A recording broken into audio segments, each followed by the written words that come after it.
Good evening, or perhaps good morning, depending on where in the world you've found this strange little corner of the internet tonight. Before we begin, take a moment to settle in somewhere comfortable. Maybe there's rain outside your window. Maybe the room is completely silent except for the faint hum of a fan. Or maybe you're listening while pretending to sleep before checking your phone one last time. Humans have always been very talented at pretending to sleep. If you enjoy these slow journeys through history and strange human mysteries, you can gently like the video, subscribe if you'd like to return again someday, and maybe tell me where you're listening from and what time it is there right now. I always like imagining thousands of people scattered across the world, all awake at slightly wrong hours, listening to stories about exhausted ancient humans who probably would have been very confused by electric blankets. And tonight's mystery is a particularly uncomfortable one because, at some point in the distant past, humans became strangely naked. Not fully naked, of course.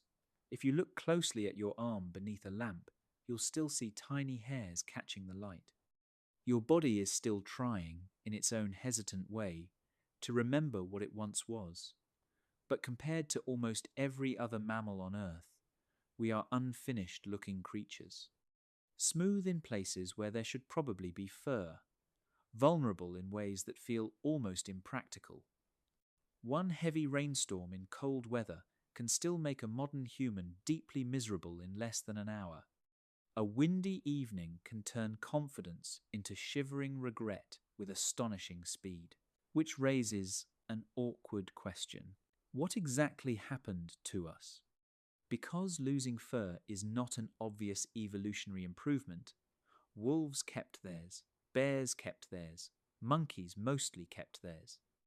Even tiny nervous rodents somehow managed to hold on to the basic idea of perhaps the body should come with insulation attached.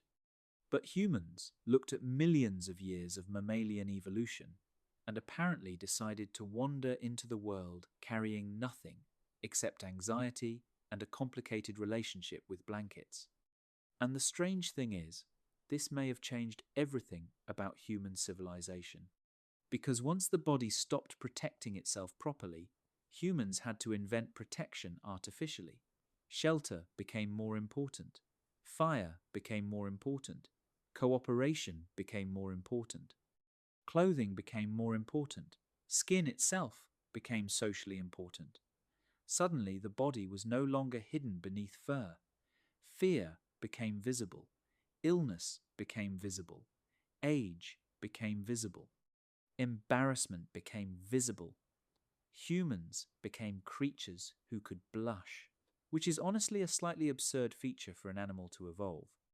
Imagine being so socially anxious that your face physically reports your emotions to nearby people. And yet here we are.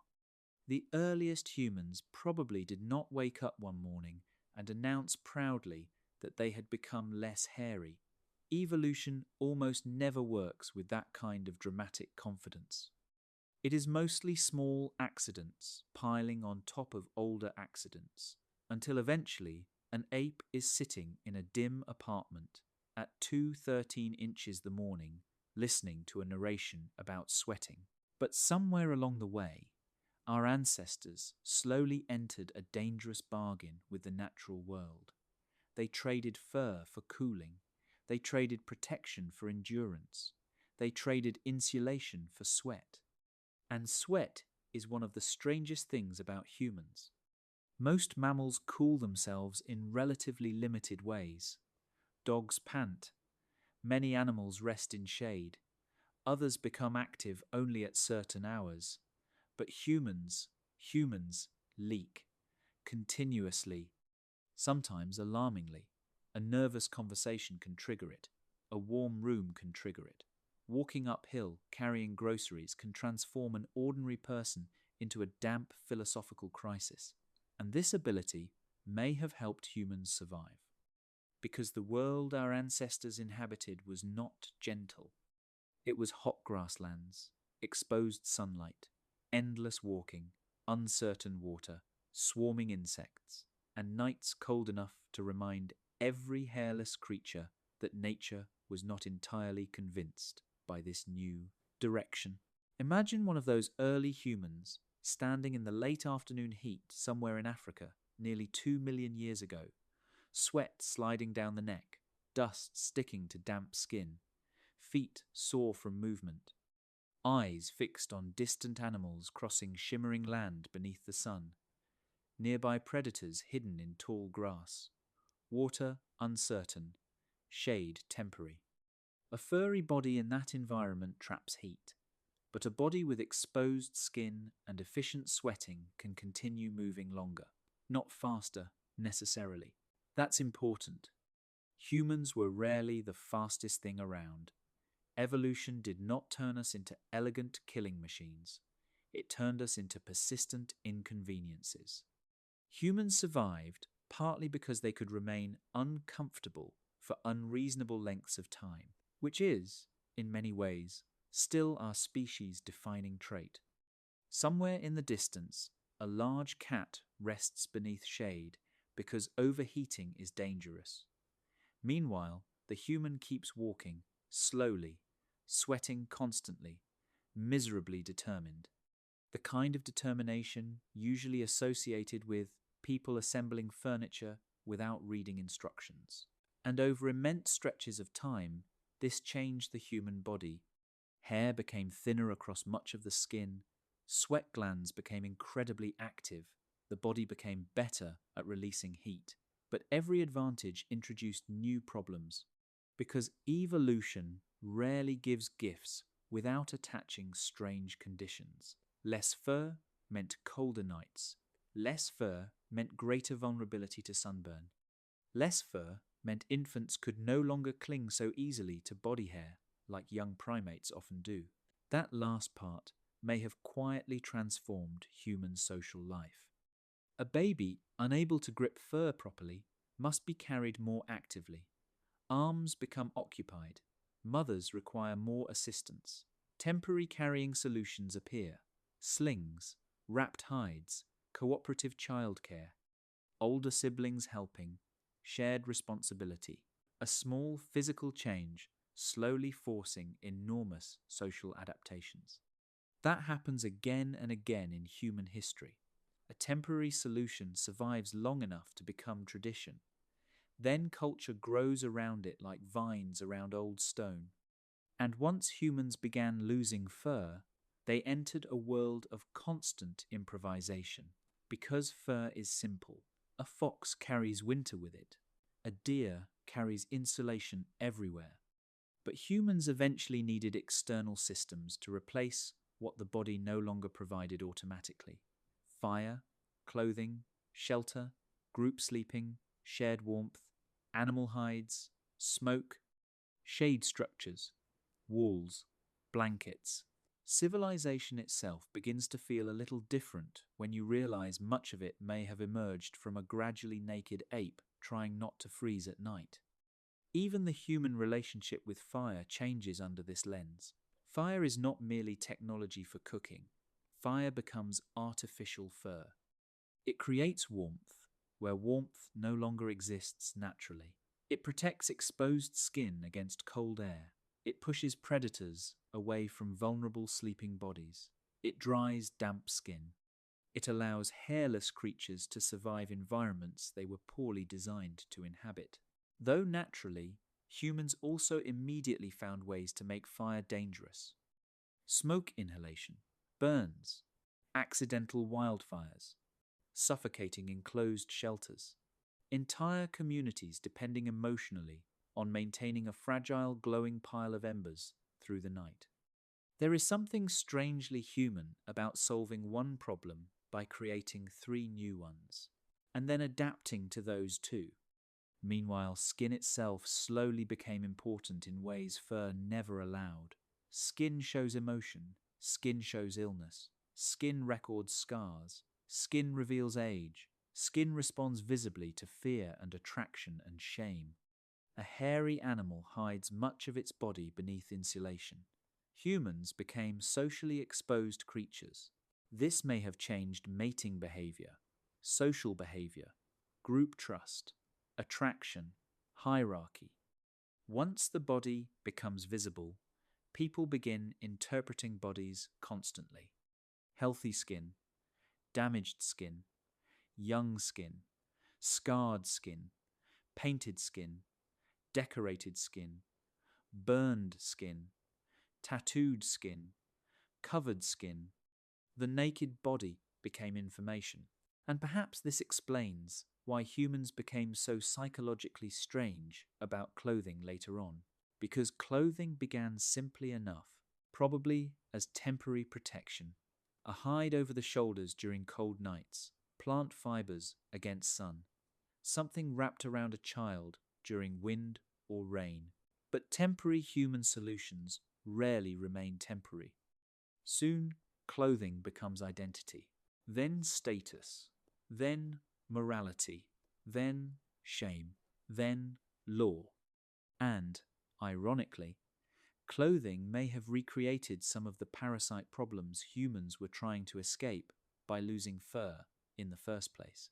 Because parasites adore warm folds and hidden seams, lice evolved alongside human clothing, tiny creatures adapting to fabric habitats created by naked apes attempting to solve exposure problems, which is an extraordinarily human outcome. Remove fur to reduce parasites, then invent portable parasite houses and wear them proudly for the next 100,000 years. There is almost a dark comedy to human evolution sometimes. The species survives by improvising, then becomes trapped inside its own improvisations. And even now, modern humans remain surprisingly fragile beneath all our technology. Remove electricity, remove heated homes, remove insulated clothing, remove modern medicine. Leave an ordinary person outside in difficult weather for long enough, and the ancient vulnerability returns almost immediately.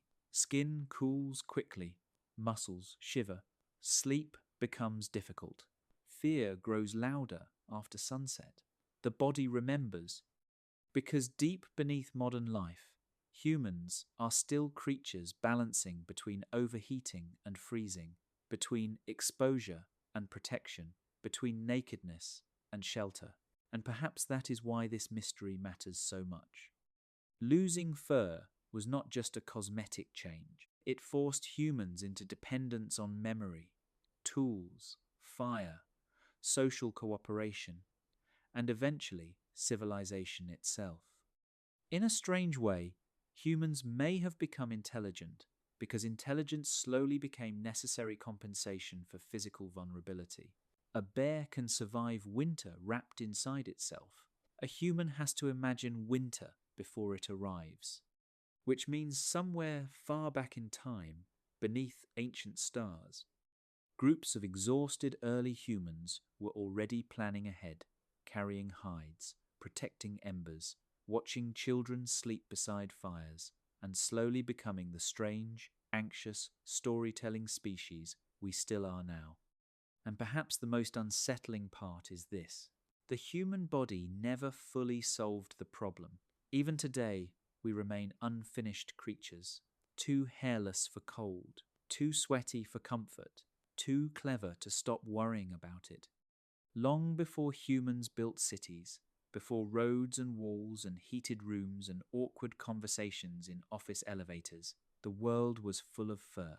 Not metaphorically, literally. The forests, plains, mountains, and riverbanks of the ancient world moved beneath layers of hair and feathers and thick winter coats. Fur drifted through the air during seasonal shedding. Wet animals smelled of rain and musk. Sleeping bodies gathered together in tangled warmth beneath trees or inside shallow shelters while insects hummed in the darkness beyond firelight. And somewhere among them were our ancestors. Not human yet, not even close. Small-eyed creatures with heavy body hair and long arms and cautious movements. Creatures who spent much of life touching one another, grooming one another, searching through fur for insects, dirt, ticks, dried blood, tiny crawling parasites hidden close to the skin. Modern humans tend to imagine fur as clean and majestic because we usually encounter it attached to healthy animals in documentaries accompanied by orchestral music. Reality was less elegant. Fur collects things: dust, sweat, pollen, mud, blood, smoke, dead skin, and of course, parasites. Tiny lives hidden inside larger lives. Ancient primates probably spent enormous amounts of time grooming, not because they were unusually affectionate philosophers of cleanliness, but because failing to remove parasites from thick body hair could become miserable very quickly. Fingers moved constantly through fur, searching for movement, searching for irritation, searching for anything small enough to ruin sleep. And sleep itself was already fragile. The nights of the prehistoric world were not peaceful. Modern people sometimes speak romantically about natural life, usually while standing near indoor plumbing. But darkness used to belong almost entirely to uncertainty. Every sound mattered: branches snapping, movement in grass, distant calls from predators, insects buzzing near the face, rain approaching through leaves before it arrived. A furry body helped soften some of this discomfort. Not emotionally, unfortunately. Fur has many talents, but reducing existential dread is not one of them. Still, it protected the body from cold air. It trapped warmth during sleep. It softened rain. It gave infants something to cling to. It buffered scratches and bites and rough ground. A furry animal carries part of its shelter attached directly to the skin. And because of this, ancient primates could survive conditions that would make modern humans immediately start searching online for hotels with heating. Imagine one of these early ancestors sleeping high in branches during a cool night, wind moving slowly through thick hair, the body curled tightly inward, muscles warm beneath fur dampened by evening mist. Nearby family members breathing softly in darkness. Then dawn arrives, the smell of wet earth, bird calls, mosquitoes rising from water, bodies scratching instinctively after waking, hands moving automatically through fur, searching again, always searching. And grooming became far more than hygiene. Grooming became social glue: trust, comfort, apology, bonding, alliance, affection, submission, friendship. One primate sitting quietly while another searches carefully through its hair is participating in something deeply ancient, a social ritual older than language itself. There is something strangely intimate about allowing another creature to inspect your body for parasites, which means early primate society may have been held together partly by mutual bug removal. Civilization has humble beginnings, and fur-shaped emotional life in ways modern humans rarely consider. A furry body hides things. Injury hides more easily beneath hair. Illness hides longer. Weight changes are less visible. Skin color changes disappear. Goosebumps become practical instead of symbolic. Even emotional states become less obvious. Humans today blush visibly. We sweat visibly. We pale when frightened. We darken beneath sunlight. Our skin broadcasts information constantly, but furred creatures conceal much of this. The body remains private beneath insulation, and privacy changes social behavior. A modern human entering a crowded room unconsciously evaluates faces, skin tone, posture, eyes, age, visible health. Ancient furry primates likely relied more heavily on smell, sound, movement, grooming behavior, aggression, and proximity. Smell especially. Humans still underestimate how powerful smell once was. Without modern soaps and sealed buildings and synthetic perfumes, ancient environments were deeply biological places. Wet fur smelled different from dry fur. Illness changed scent. Fear changed scent. Infection changed scent. Smoke clung to bodies for days. Blood carried through the air long before predators appeared. A group could probably identify familiar individuals partly by smell alone, and fur amplified all of it. Rain trapped odors. Heat intensified odors. Parasites intensified odors considerably. An infected wound hidden beneath thick body hair could slowly rot unnoticed until smell announced the problem to everyone nearby, which is unpleasant to imagine. But ancient survival was often unpleasant in extremely persistent ways. And yet fur solved enough problems that nearly every mammal kept it. That matters, because evolution is lazy.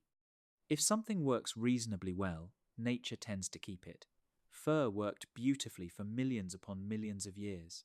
Warmth without construction, protection without tools, insulation without planning, which makes the human story stranger. Because somewhere deep in evolutionary time, our ancestors slowly began drifting away from one of nature's most successful designs. Not suddenly, never suddenly. That is important to remember. No generation woke up dramatically hairless. The process would have been gradual and uneven. Slight thinning here, different hair density there, small changes in sweating, tiny advantages under certain conditions.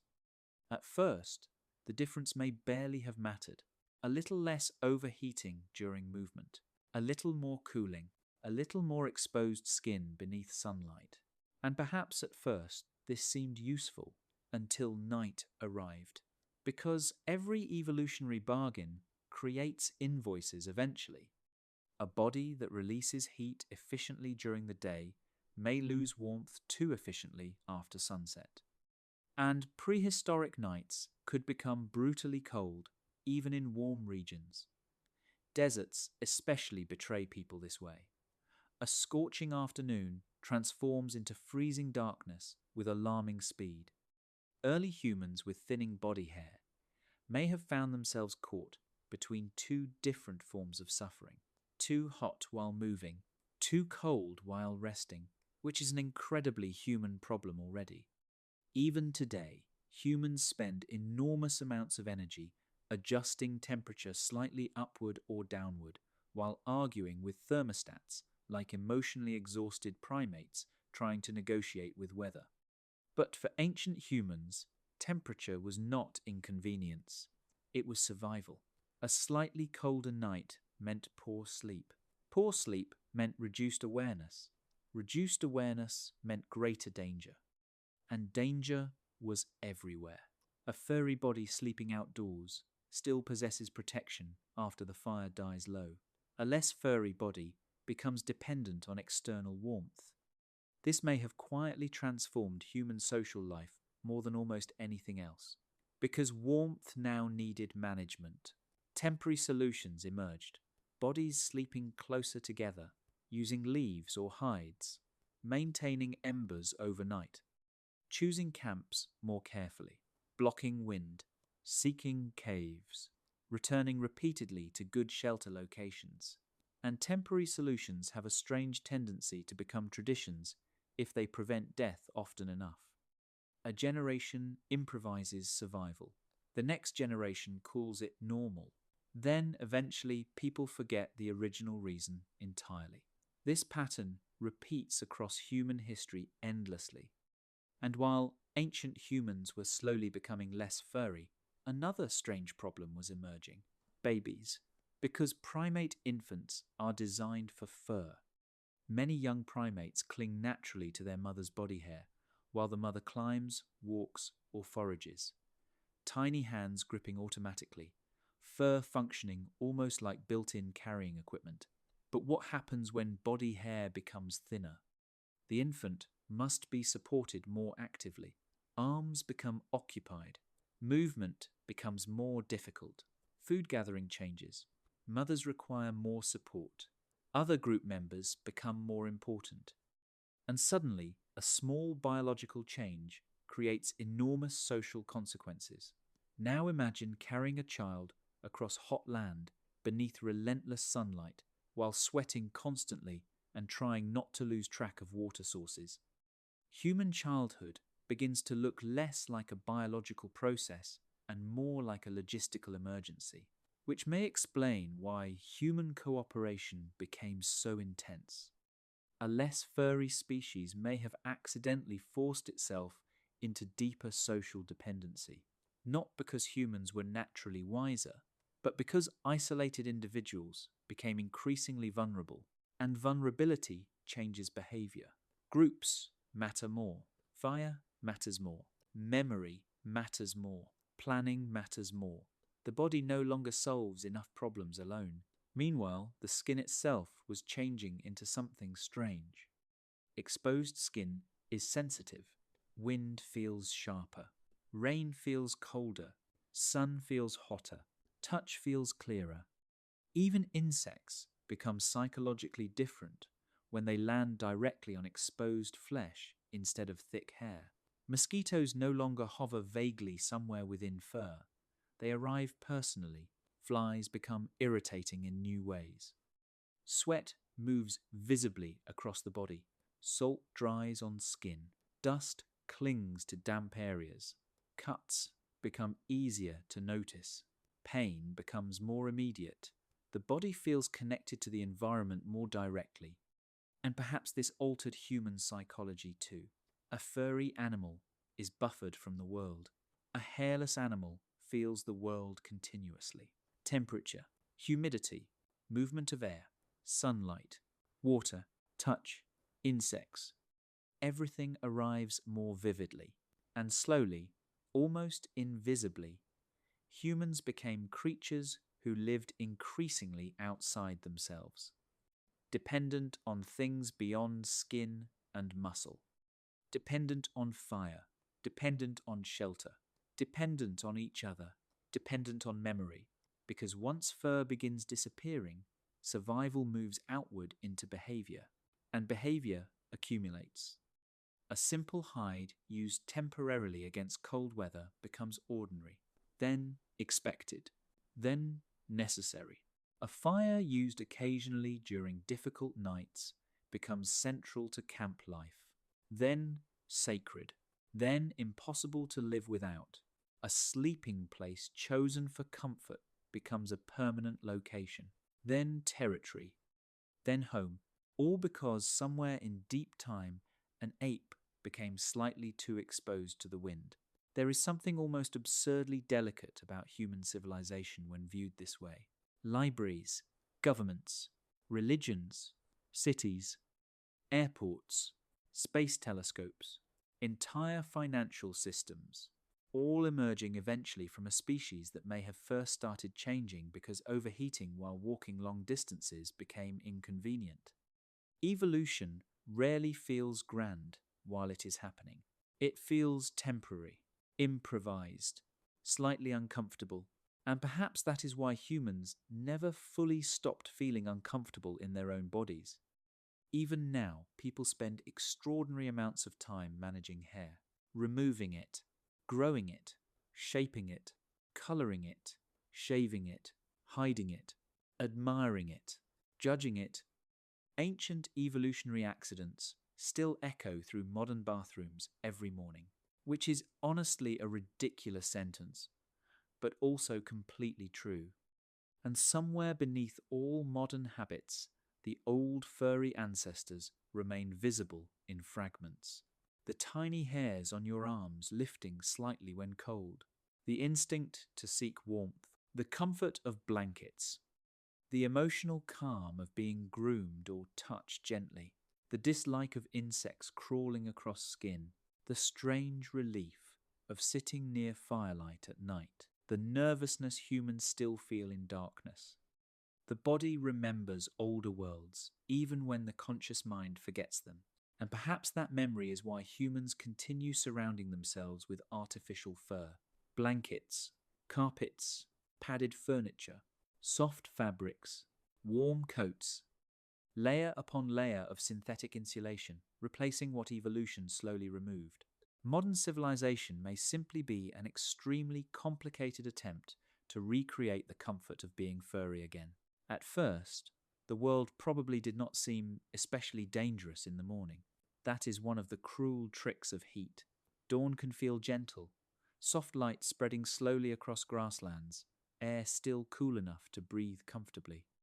Long shadows stretching across open land, while insects hover lazily above damp ground left cold by night. Birds calling somewhere in the distance, thin mist hanging low near water. An early human waking during those hours might briefly feel almost comfortable, and comfort in prehistory was suspicious. Usually temporary, the trouble arrived later, slowly at first, the sun climbing higher, the air thickening, moisture disappearing from skin almost immediately after sweating, the ground warming beneath bare or lightly protected feet, and somewhere beneath all of it, movement. Because early humans did not survive by remaining still for very long. That is important. Many powerful predators survive beautifully by resting. Lions rest, leopards rest. Crocodiles practically turn inactivity into an art form. Even modern house cats spend enormous portions of life asleep, while still behaving as though they personally conquered evolution. Humans went in another direction. Movement, walking, following, searching, carrying, tracking, sweating. The human body slowly became something very strange among mammals. Not exceptionally fast, not exceptionally strong, not heavily armoured, not equipped with claws or fangs or protective fur thick enough for difficult weather. Instead, humans became persistent, painfully persistent. And persistence is not glamorous while it is happening. Imagine one of these early humans crossing open land under growing heat, sweat already forming beneath the arms and across the chest, salt beginning to gather at the corners of the mouth, dust sticking to damp skin, muscles sore from previous days that never fully allowed recovery. Nearby, perhaps scavengers circle overhead. Vultures, patient creatures, waiting for something weaker than itself to collapse first. The human continues walking, not because walking feels good, but because stopping too early creates different dangers. That is one of the recurring themes of early human existence. Every solution simply exchanged one form of discomfort for another. Remain in shade too long and food becomes uncertain. Travel too long and heat becomes dangerous. Move too slowly and another predator reaches the carcass first. Move too quickly and exhaustion arrives early. The body becomes a negotiation between competing forms of suffering. And somewhere inside this exhausting environment, human hair slowly became less useful because fur traps heat. This is wonderful during cold nights and terrible during long movement beneath equatorial sunlight. A heavily furred animal moving continuously in open heat risks overheating. Internal temperature rises. Cooling becomes difficult. Muscles weaken. Decision-making deteriorates.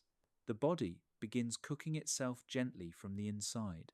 Humans solve this problem in an unusual way, by leaking relentlessly. The human sweating system is extraordinary. Millions of sweat glands spread across exposed skin, turning the body into a cooling surface. Moisture evaporates. Heat leaves with it. Air moving across wet skin provides relief, at least temporarily, but sweating introduces a terrible dependency. Water, every drop lost through sweat, must eventually be replaced, which means the sweating human body is constantly gambling against dehydration. And dehydration is psychologically strange. It arrives quietly at first, dry mouth, then heavier breathing, then irritability, then slowed thinking, then confusion. Modern humans still become emotionally dramatic after mild dehydration, though now it usually happens inside air-conditioned buildings while searching for flavored electrolyte drinks with names like Glacier Thunder. Ancient humans had fewer branding options. They simply became thirsty, very thirsty, and thirst reshapes thought completely. Water stops being scenery and becomes obsession. Suddenly, landscape itself changes meaning. A cluster of trees may suggest moisture. Animal tracks may indicate nearby water. Birds circling low at dawn may reveal hidden pools. Muddy ground becomes hopeful. Memory becomes survival technology. Who remembers water sources? Who knows seasonal rivers?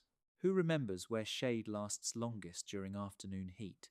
Those people become important, perhaps even powerful, and temporary survival knowledge slowly transforms into social authority. Again and again, human civilization grows from these small, improvised necessities. One person remembers where water exists during drought. Another remembers which plants hold moisture. Another knows how to keep embers alive overnight. None of this feels like civilization yet, but it already is, just in smaller forms. Meanwhile, the body continues sweating beneath the sun. One of the strangest things about humans is that we are built for endurance in ways that feel almost accidental. Long legs, efficient walking, stabilized heads, spring-like tendons, sweating systems capable of prolonged cooling. Humans became creatures able to continue moving while many animals needed rest, not elegantly. That part is important. Human endurance is ugly. A horse running is magnificent. A human running long distance often looks like someone being emotionally punished by geography, but it works. And in ancient environments, working mattered more than looking impressive.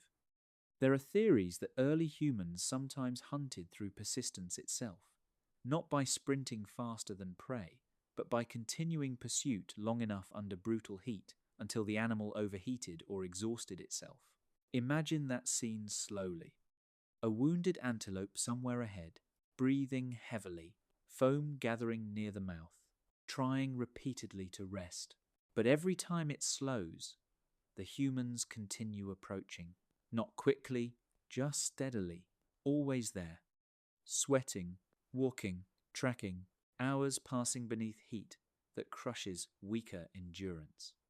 The humans are suffering too, of course.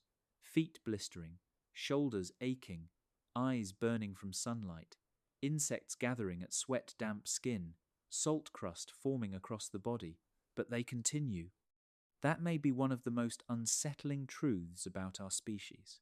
Humans survived partly because they tolerated misery efficiently, and over time, this reshaped not only the body, but behavior. The daily rhythm of life changes under intense heat. Movement shifts earlier into morning. Rest becomes necessary at midday. Shade acquires emotional value almost beyond description. A single tree in open heat becomes sanctuary, not metaphorically, physically. Ancient humans probably loved shade with an intensity modern people can barely understand. The first moment of stepping beneath cooler air, after hours, beneath direct sunlight, feels almost spiritual. Skin cooling slowly, breathing easing, muscles unclenching. Even now, modern humans instinctively seek shade constantly.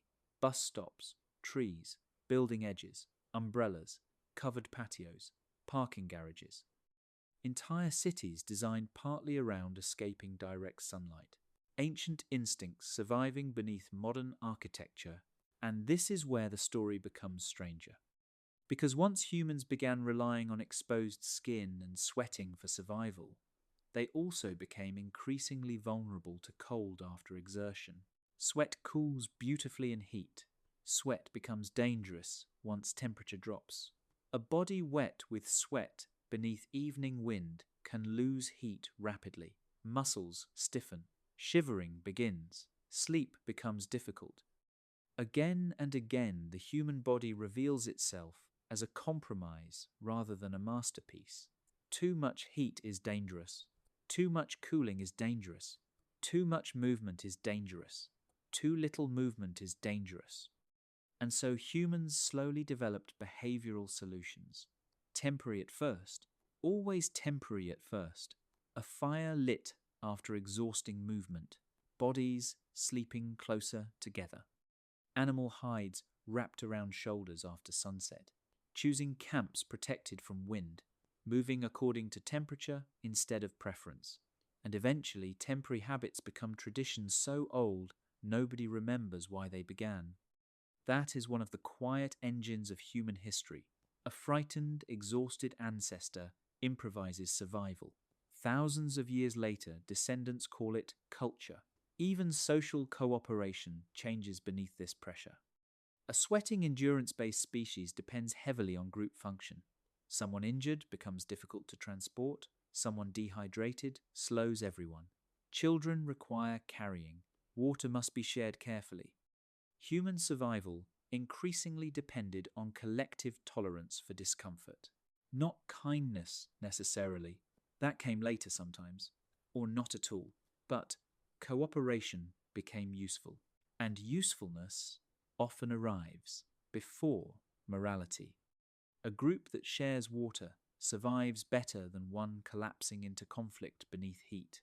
A group that protects exhausted members retains valuable memory and experience. An elder who cannot run quickly may still remember hidden water sources from 20 dry seasons earlier. Memory becomes survival. Age becomes information storage. Storytelling itself may partially emerge from this environment. Because how do you preserve survival knowledge before writing? You repeat it, again and again, around fires, during travel, through stories attached to landmarks and animals and seasons. Do not go there during dry months. The river disappears. Do not sleep near that grassland. Lions hunt there at dusk. Travel before sunrise. Rest beneath the stones after midday. Simple, practical information, slowly wrapped inside narrative. And humans are still doing this. Even now, stories carry survival advice disguised as entertainment. People simply became more sophisticated about it. Though, admittedly, most modern survival information now concerns avoiding burnout and remembering passwords. But the ancient structure remains. And while all this unfolded beneath the African sun, another subtle transformation was occurring. The human body became visually exposed in ways furred animals are not. Sweat could now be seen clearly. Fatigue could now be seen. Injury became visible immediately. Skin darkened beneath sunlight. Salt dried visibly across the body. Muscles moved beneath exposed skin. The body became information. Perhaps this changed social dynamics deeply. You can hide exhaustion beneath fur more easily than exposed skin. But exposed skin broadcasts weakness, or health, or fear, or attraction. Humans became readable creatures. And readable creatures become socially complicated very quickly. Even now, people constantly evaluate one another visually without realizing it. Tired eyes, pale skin, sweat, tension, posture, redness, tiny unconscious observations accumulating instantly.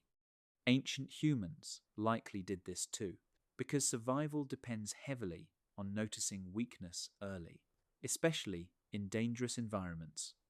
And so the sweating, hairless human gradually became not merely a biological creature, but a social surface.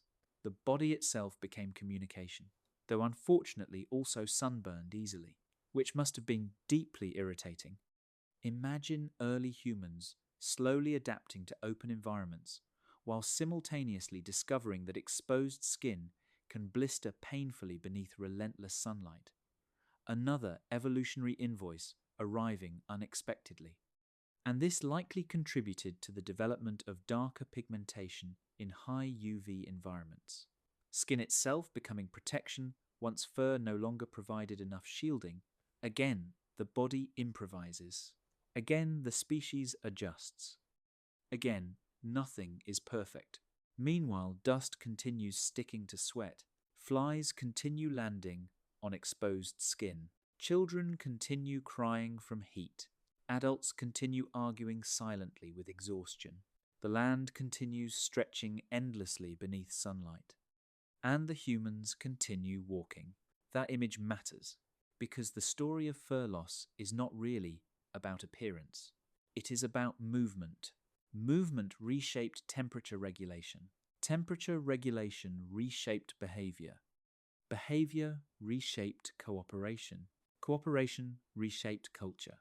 And culture slowly became the artificial fur humans wrapped around themselves instead. Perhaps that is why modern humans still feel psychologically comforted by blankets, warm rooms, soft fabrics, and glowing fires at night. The ancient body still remembers how exposed it became, and somewhere deep inside the nervous system, perhaps part of us is still trying to get back to the shade before sunset. For most of human history, sleep was never entirely private. Something was always feeding. Not dramatically, most of the time. Nature rarely bothers with dramatic when slow irritation works perfectly well. Tiny mouths, tiny legs, tiny movements, almost too small to notice at first. A faint itch somewhere near the ankle. Something moving across the neck during the middle of the night. Fingers scratching automatically without fully waking. Then another bite. And another. Ancient humans did not simply share the world with parasites. They lived inside one another's ecosystems, and fur made this much easier. Modern people often imagine thick fur as luxurious and comforting, but for small parasitic creatures, it is something even better. Infrastructure, warmth, shelter, humidity, darkness, a moving forest attached directly to a living body. Ticks disappear inside it, fleas breed inside it, lice cling to it, eggs hide close to skin where warmth remains constant through cold nights and changing weather. A furry animal may survive perfectly well while carrying thousands of tiny unwanted passengers, though perfectly well may not be the correct phrase. Imagine trying to sleep while insects crawl through thick body hair searching for exposed skin. Imagine waking repeatedly to scratch. Imagine wounds opening from constant irritation. Imagine the smell of infected bites during humid weather. Children crying from itching they cannot stop. Fingers endlessly searching through fur beneath weak firelight. Grooming becomes survival. Again, always again. Two exhausted primates sitting together at dusk, while one carefully searches through the other's hair, pulling free ticks, crushing lice between fingernails, inspecting skin for irritation or swelling, an oddly tender form of pest control.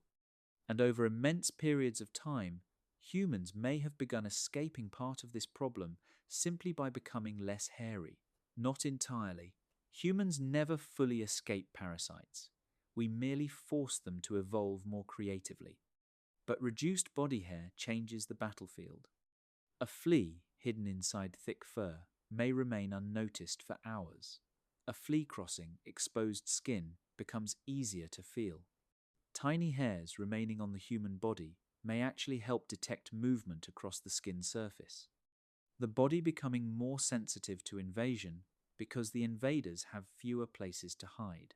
Though this creates a very human contradiction, the body becomes cleaner in one way while feeling dirtier in another, because exposed skin feels everything: sweat, dust, oil, insects, heat, cold. A furry animal may carry filth invisibly. Humans experience filth personally. And perhaps this slowly changed psychology too.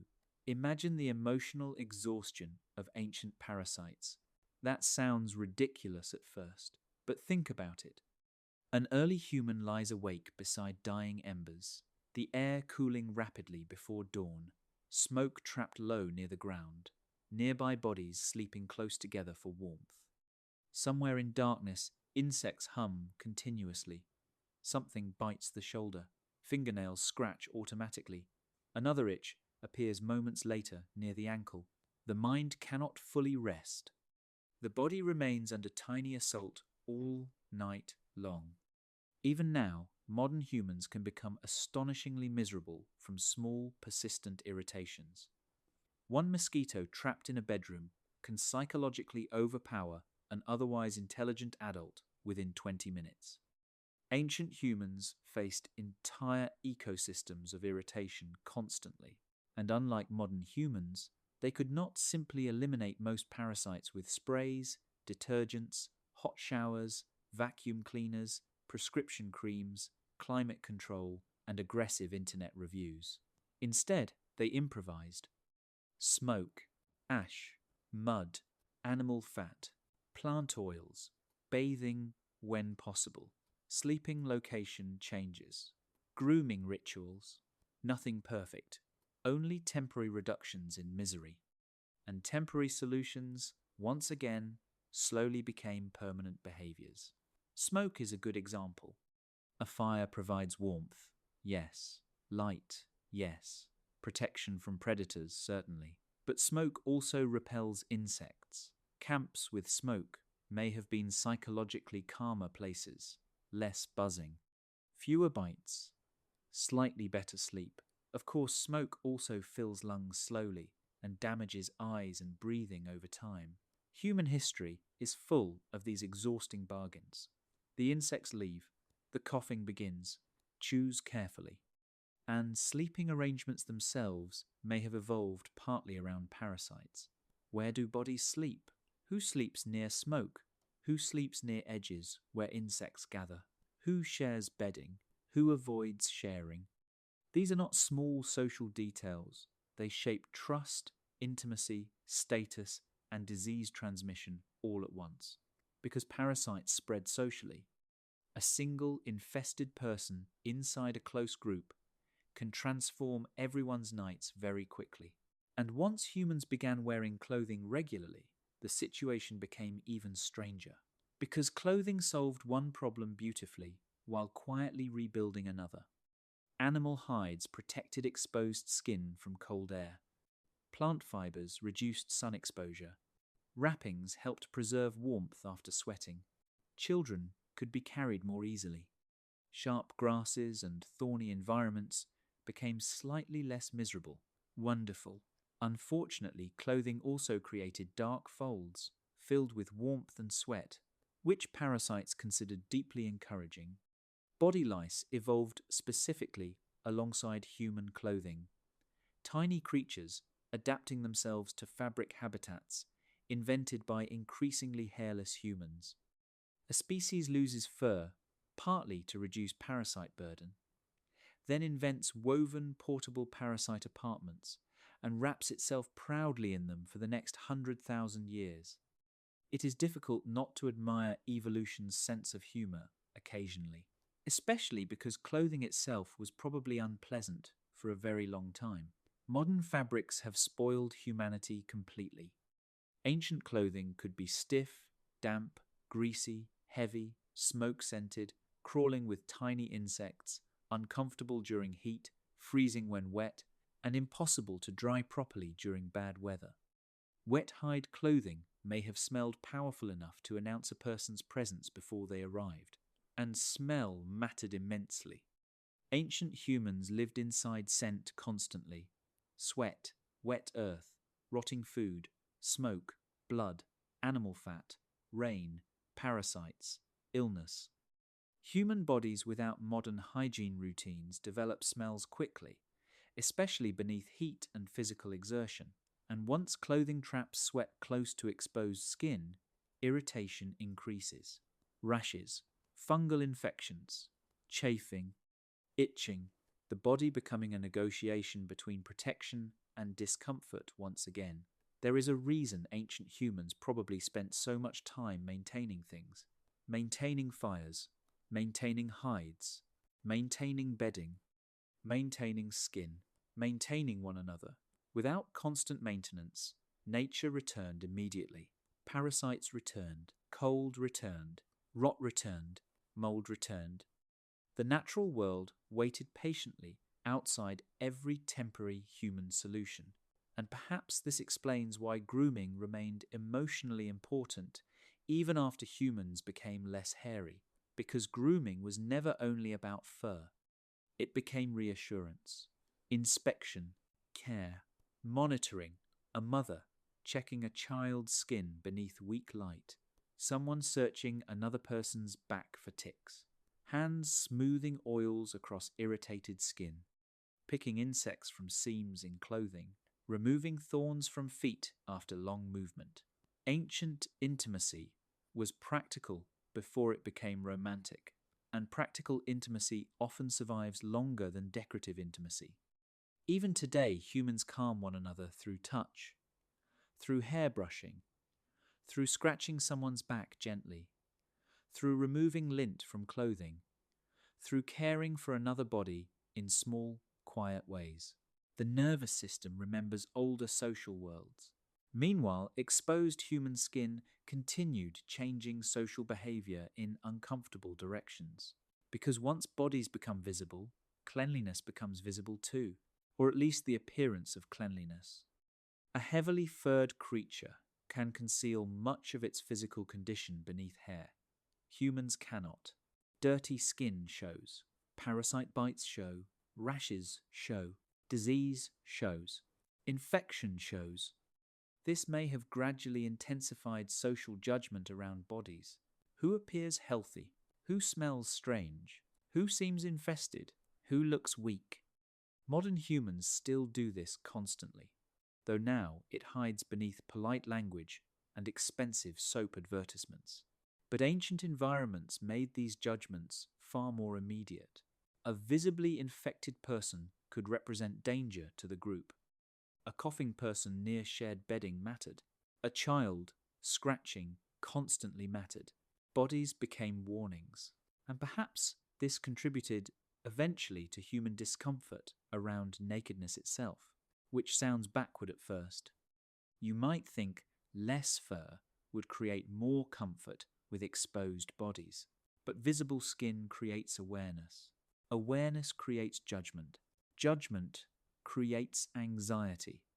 The naked human body became socially complicated precisely because it became readable, and readable creatures become self-conscious creatures.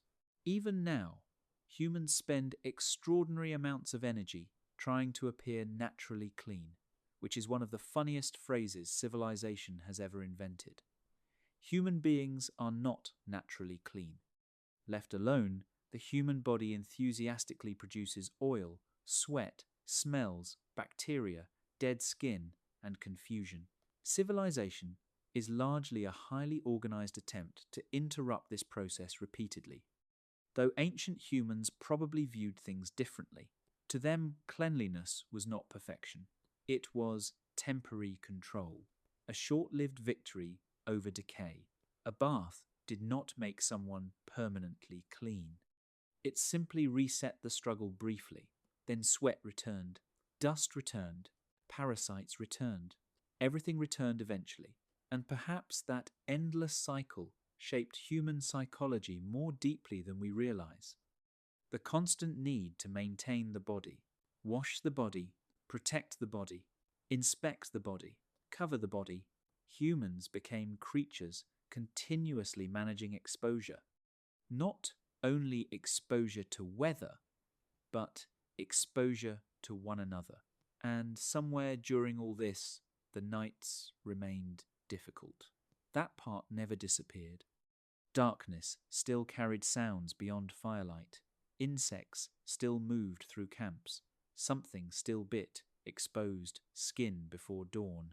Bodies still scratched in half sleep, while smoke drifted slowly upward into ancient trees. The world remained alive with tiny, hungry things, and the increasingly hairless human body remained strangely vulnerable among them. Perhaps that vulnerability never fully left us. Even now, one invisible insect inside a bedroom can ruin an entire night. The ancient nervous system still reacts instantly, still listens, still scratches, still remembers. There is something slightly unsettling about the human body when it becomes too warm. Not immediately. At first, heat feels manageable, almost harmless. A little sunlight on the shoulders, warm air against the face, muscles loosening beneath movement. The kind of weather modern people describe cheerfully right before making regrettable decisions outdoors. But then the body begins responding. Quietly, moisture forming beneath the arms, a dampness across the neck, the lower back becoming warm first, then wet, and slowly the human body starts leaking into the world. Sweat is strange because it feels temporary while it is happening, a small inconvenience, something wiped away absent-mindedly. But for ancient humans, sweating was not a side effect of movement. It was survival machinery. Somewhere in the distant past, the human body became astonishingly good at cooling itself through evaporation. Millions of sweat glands spread across exposed skin, turning the body into something almost engineered for endurance beneath heat. Other animals rest. Humans sweat and continue, at least for a while, and that for a while may have changed history. Imagine an early human moving across open land beneath late afternoon sun, the air dry enough that sweat disappears almost instantly from exposed skin, legs aching, breath heavy but controlled, salt beginning to dry in pale lines across the chest and arms, eyes stinging slightly. The body is losing water constantly now, tiny amounts every second, not dramatic enough to notice individually, but enough to become dangerous over hours. That is the uncomfortable truth about sweating.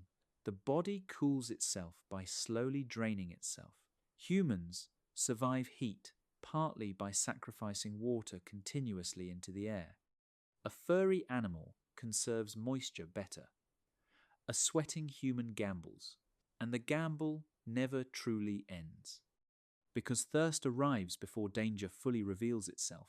Dry lips, thick saliva, headache, irritation, slower thinking, muscles feeling heavier than they should. Ancient humans probably lived much closer to dehydration than modern people realize. Today, a mildly thirsty person can usually solve the problem within minutes.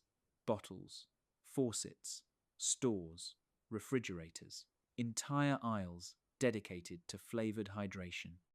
Modern civilization treats water almost casually. Ancient humans could not. Water-shaped movement, water-shaped memory, water-shaped fear. A human body designed around sweating becomes deeply dependent on finding and remembering water repeatedly, which means the landscape itself changes emotionally. A river is no longer scenery. It becomes relief. A muddy depression becomes hope. Clouds become psychologically important. Shade becomes emotionally valuable in ways modern people barely understand anymore.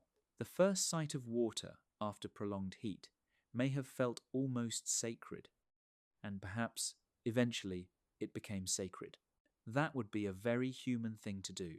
Find something essential for survival, then build mythology around it. Meanwhile, the sweating continues. Sweat down the spine, sweat beneath the knees, sweat trapped beneath primitive clothing, sweat carrying salt into cuts and abrasions, sweat attracting insects, sweat mixing with dust until the body feels coated in warm earth. A sweating body is never fully clean, and ancient humans probably spent enormous amounts of life feeling slightly uncomfortable in their own skin. Not dramatic suffering necessarily, just persistent irritation, the kind that slowly shapes behavior over generations. Because once sweating becomes central to survival, every aspect of life reorganizes around temperature management. Movement patterns change. People travel earlier, rest during midday, seek shade instinctively, conserve effort, protect water, share water carefully, watch one another for signs of overheating. And slowly, temporary survival habits become culture. Again, always, again. A group stops beneath trees during hottest hours because movement becomes dangerous. Generations later rest during midday simply feels normal. People avoid certain travel times without fully remembering why. Civilization quietly grows from repeated biological exhaustion. And sweat itself transformed the relationship between humans and the sun. Because fur once acted as a barrier, not perfect protection, but enough to soften exposure. Once much of that fur disappeared, sunlight touched skin directly. The sun became personal. Skin burned, darkened, cracked, aged. And over immense stretches of time, human pigmentation adapted in response to ultraviolet exposure, skin becoming protection where fur no longer existed, the body improvising once again. But even this adaptation carried contradictions. Dark pigmentation protects effectively beneath intense sunlight. Yet, as humans eventually spread into regions with weaker sunlight, different pressures emerged around vitamin production and exposure. Again, there is no perfect body, only trade-offs, only temporary solutions surviving long enough to become normal. And normal is one of the strangest things humans ever invented. Because if you think about it carefully, sweating constantly is actually absurd. The human species became successful partly by evolving into anxious, upright creatures that ooze salt water whenever stressed, overheated, frightened, embarrassed, or forced to jog unexpectedly. And remarkably, it worked, though not comfortably. Comfort is rarely evolution's priority. Survival is enough. The human body does not ask whether something feels pleasant, only whether enough individuals survive long enough to reproduce.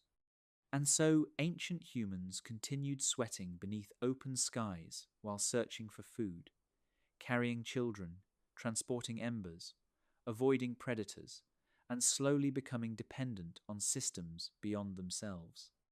Because sweating creates needs, and needs create civilization. A sweating creature needs water storage eventually, needs routes between water sources, needs memory, needs cooperation, needs shelter from heat, needs clothing appropriate for temperature, needs shade, needs fire afterward when temperature drops. One adaptation creates entire chains of dependency, and perhaps nowhere was this more obvious than during evening.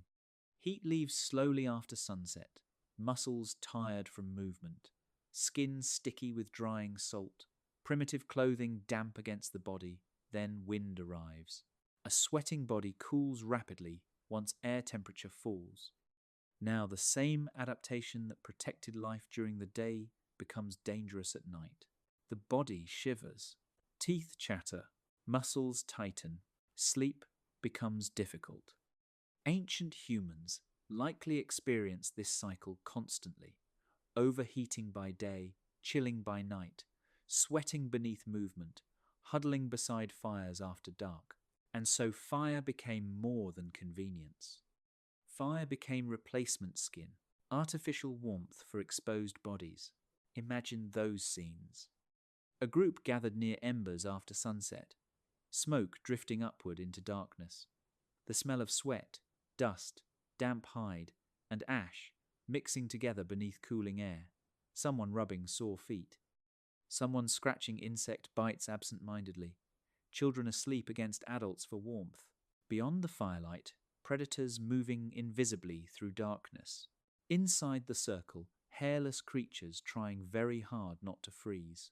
There is something profoundly vulnerable about humans in those moments. No claws, no thick winter fur, no natural shelter attached to the body.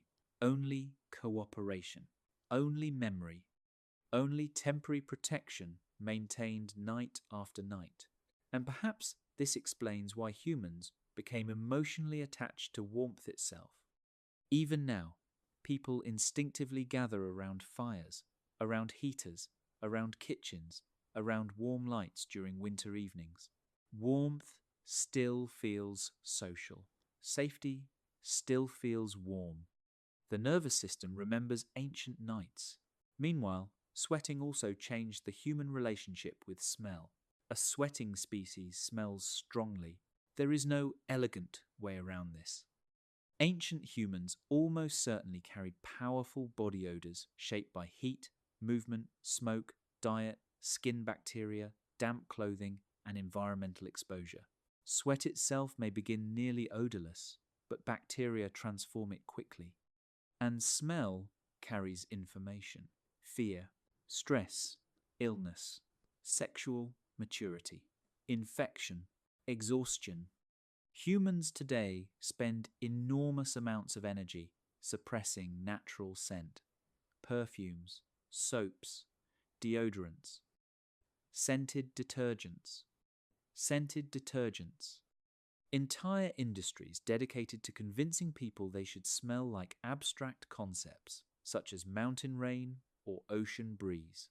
Ancient humans had fewer marketing campaigns. They simply smelled human. And this probably affected social life deeply. A successful hunter returning after hours beneath heat. Children carried against sweating skin. Shared sleeping spaces filled with body warmth and smoke. Clothing absorbing odour over weeks.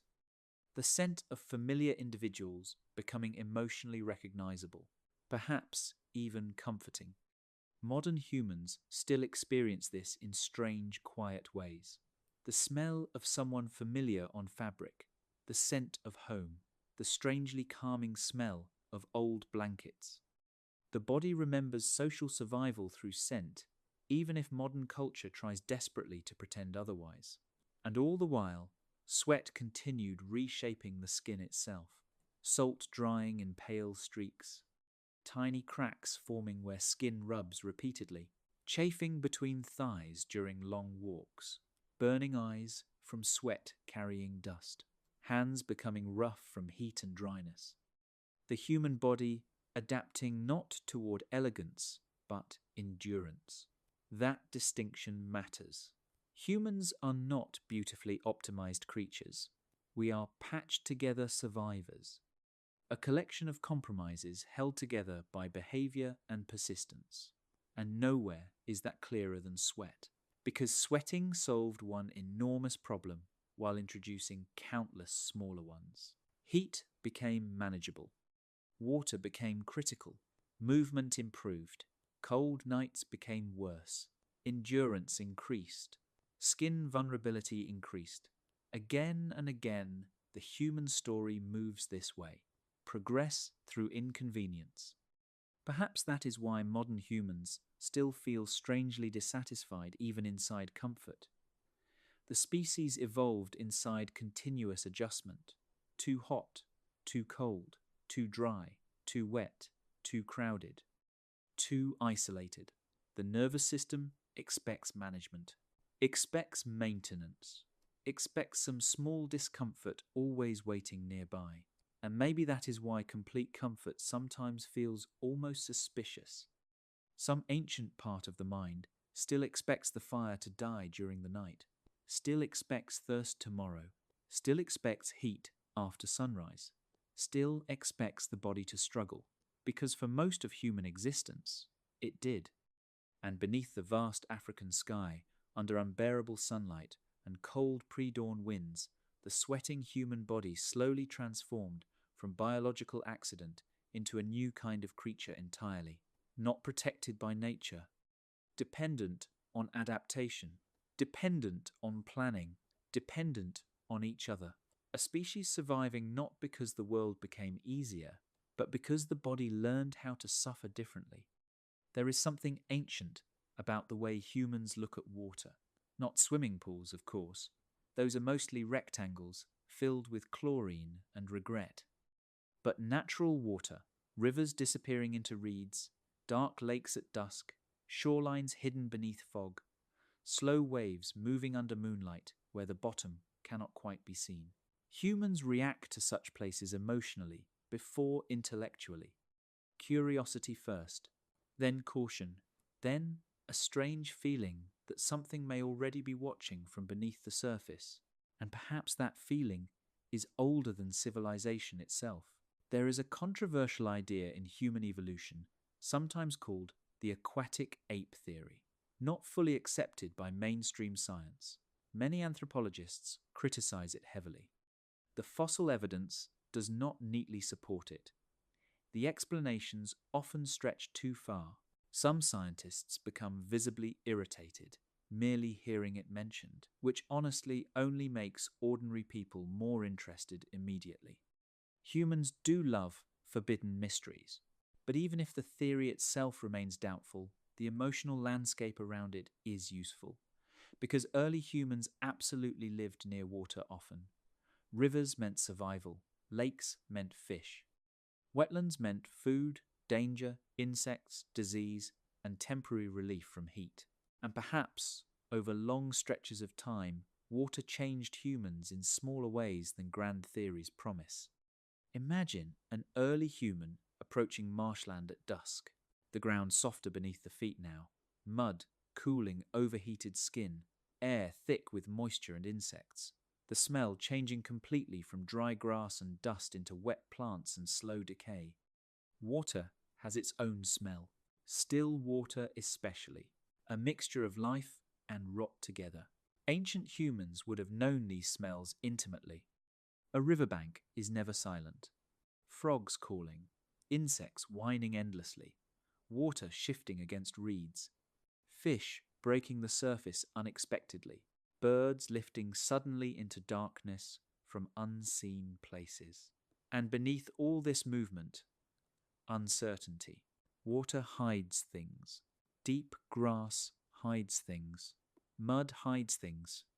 Predators hide beautifully near water. Crocodiles especially must have seemed almost supernatural to early humans, motionless for hours, eyes barely visible above dark surfaces.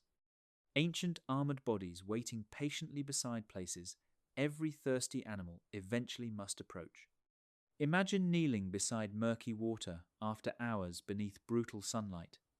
Skin still warm from the day, hands submerged briefly into cool mud near the edge, drinking quickly while scanning constantly for movement. No safety, only temporary relief. Again and again human existence returns to temporary relief. And yet water also comforts humans deeply, perhaps because it cools exposed skin so effectively. A hairless body, overheated beneath open land, experiences water almost as medicine. Sweat cools slowly, water cools immediately. The body relaxes instinctively when submerged. Muscles loosen, heat leaves. For a sweating species, water becomes emotionally powerful. Even modern humans reveal this constantly. Baths, showers, rain sounds for sleeping, fountains in cities, vacation beaches. Humans continuously rebuild controlled versions of ancient water comfort. Though water never stopped being dangerous, that contradiction matters.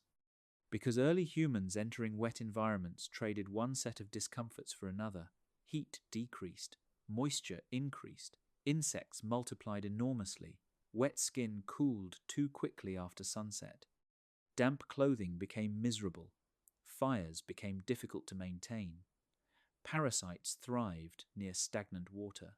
Everything improved slightly while becoming worse differently.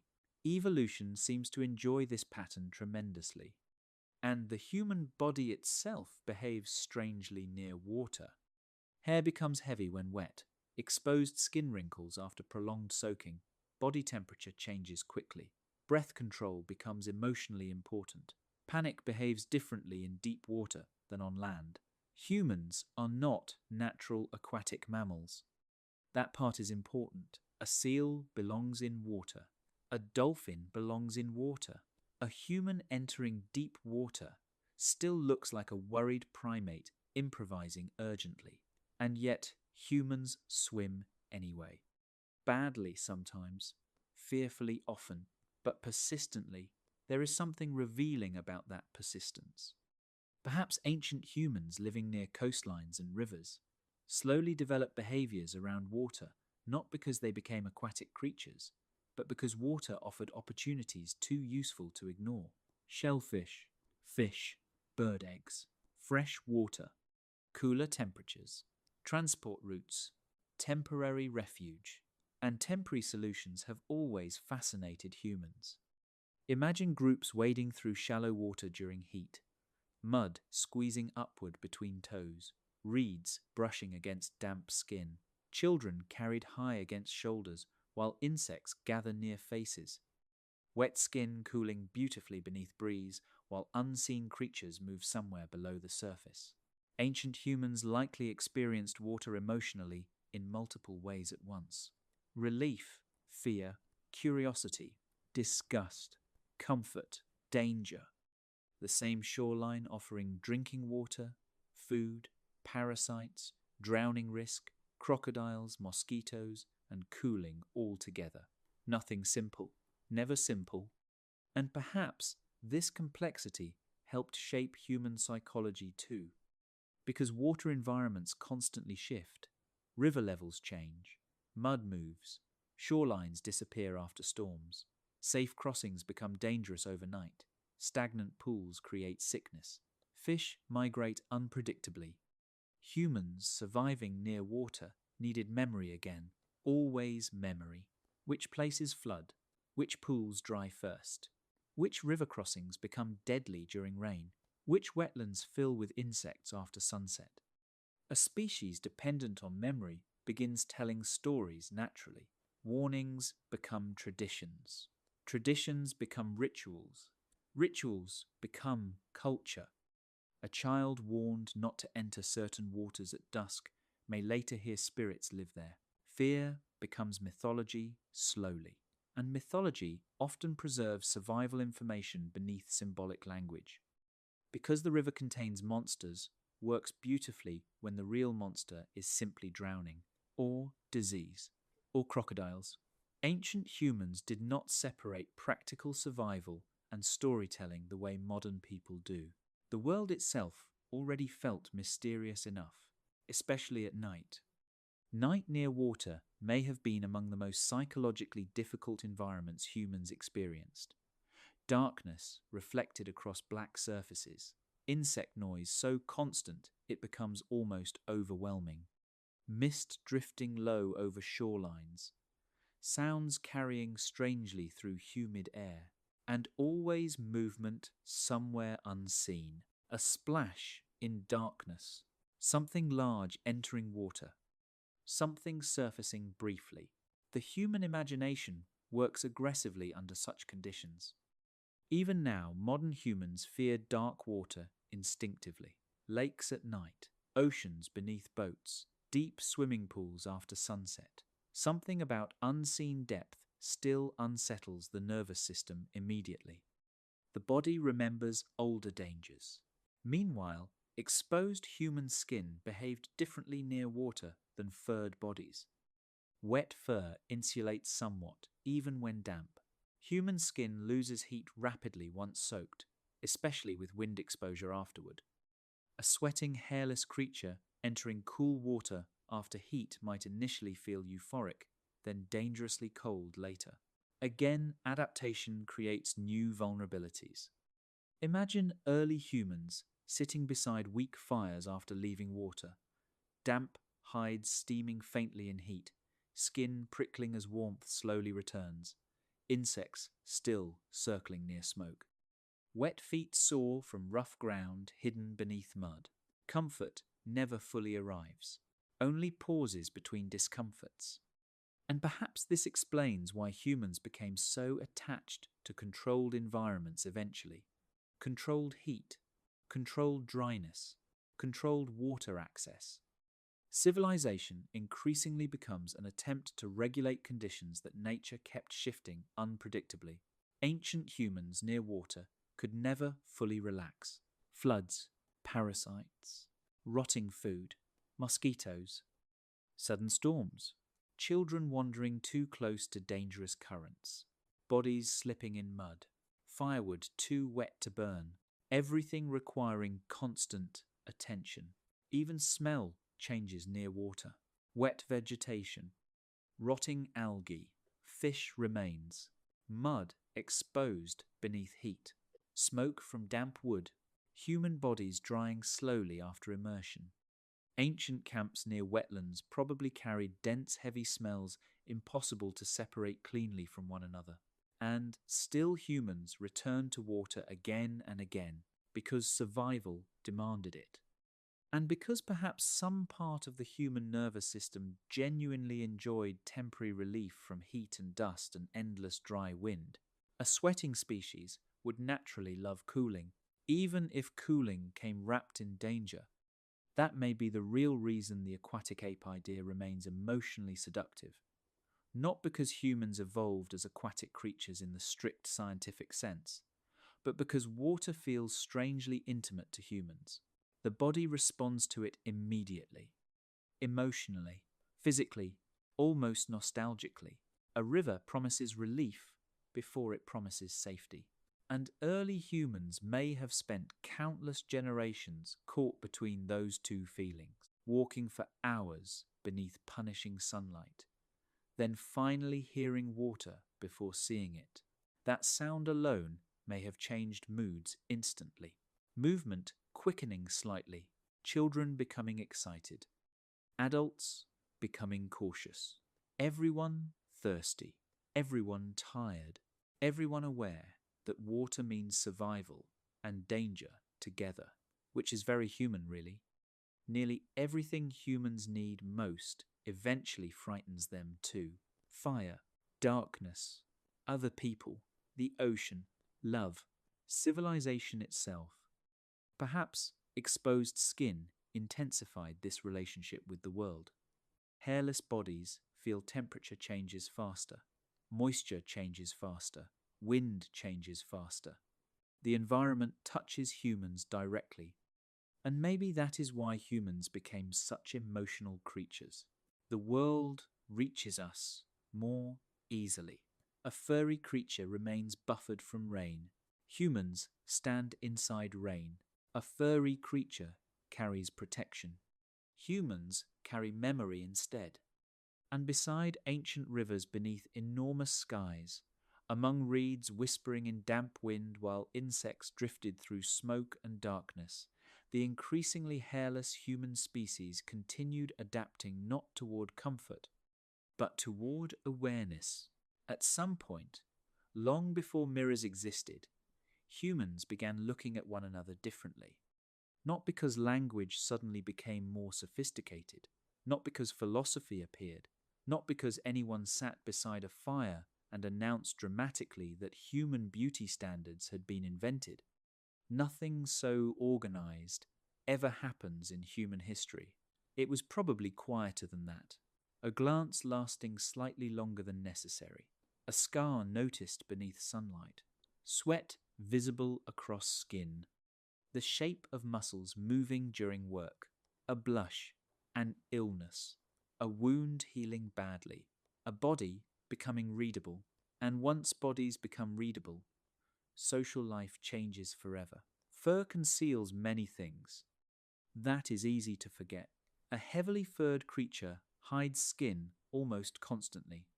Color changes disappear beneath hair. Small injuries remain unseen. Age becomes harder to estimate. Emotional states remain partially hidden. But exposed skin tells stories continuously. Ancient humans may have become the first primates forced to look directly at one another's condition every day. Health became visible. Weakness became visible. Pregnancy became visible. Fear became visible. Even attraction changed. Because smooth skin catches light differently than fur. Sweat reflects sunlight. Muscles shift visibly beneath exposed bodies. Age reveals itself slowly through texture and marks. The body stopped being hidden beneath nature and became something closer to communication. And communication quickly becomes complicated, especially among humans. Imagine an early human group resting beneath shade during the hottest hours of afternoon, bodies damp with sweat after movement, dust sticking unevenly across skin, someone tending a cut along the arm, someone else asleep with sunlight moving slowly across the face through leaves overhead. Without thick fur, every body tells information immediately: who is exhausted, who is strong, who is sick, who is injured, who has survived difficult seasons, who may not survive many more.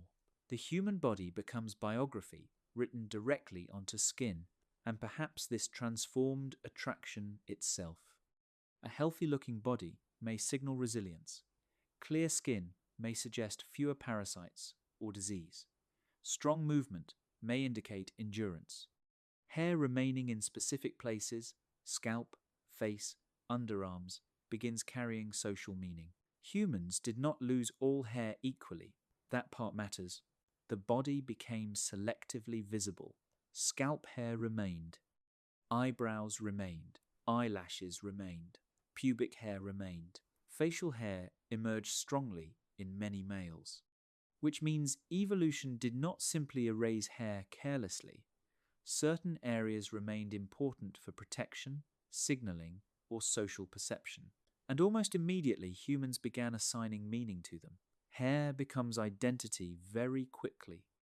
Even today, people change hairstyles during emotional crises with astonishing confidence. Ancient humans were probably no different. Scalp hair especially is strange. Long, visible hair, growing continuously from the head of a sweating upright primate, heavy when wet, hot beneath sunlight, yet preserved carefully across countless generations. Perhaps because it protected the scalp from heat. Perhaps because it became socially important. Perhaps both. Human evolution rarely chooses only one reason when several messy, overlapping reasons work simultaneously. And once visible skin became socially important, embarrassment may have entered human life in entirely new ways. That sounds funny at first, but think about it carefully. A furry animal cannot really blush visibly. Humans can.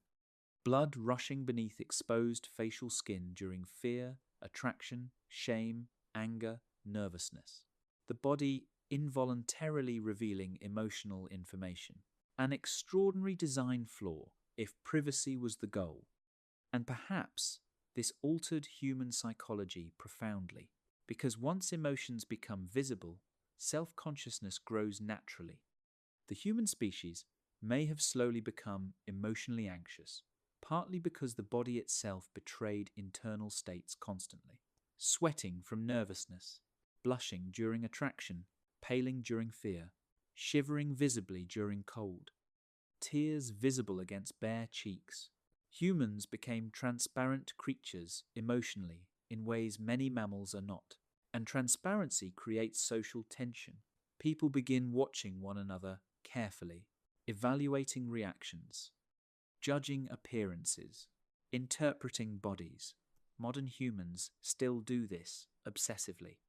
Entire industries now exist to alter skin texture, body shape, hair appearance, scent, visible aging, facial color, and tiny details most prehistoric humans would probably find completely bewildering, though perhaps not entirely surprising, because once skin became socially important, humans were never going to leave it alone again. Ancient people almost certainly decorated bodies very early. Pigments, ash, ochre, oils, clay.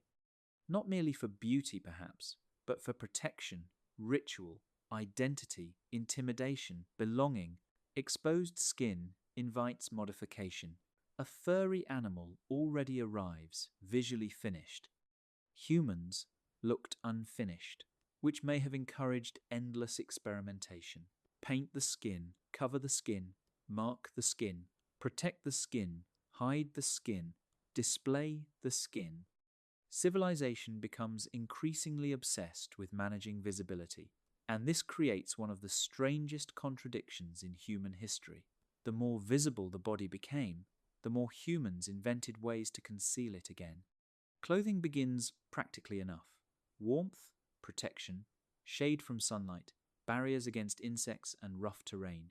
Reasonable. Then, slowly clothing becomes social. Then, symbolic. Then, emotional. Then, moral. Then, deeply confusing. A strip of hide wrapped around the body for warmth eventually evolves into laws about modesty, status, class, gender, religion, attractiveness, respectability, power, rebellion, shame, professionalism, seduction, authority, and scandal. All because an increasingly hairless ape once became cold at night. Human culture grows from remarkably small beginnings sometimes, and visible skin changed intimacy too.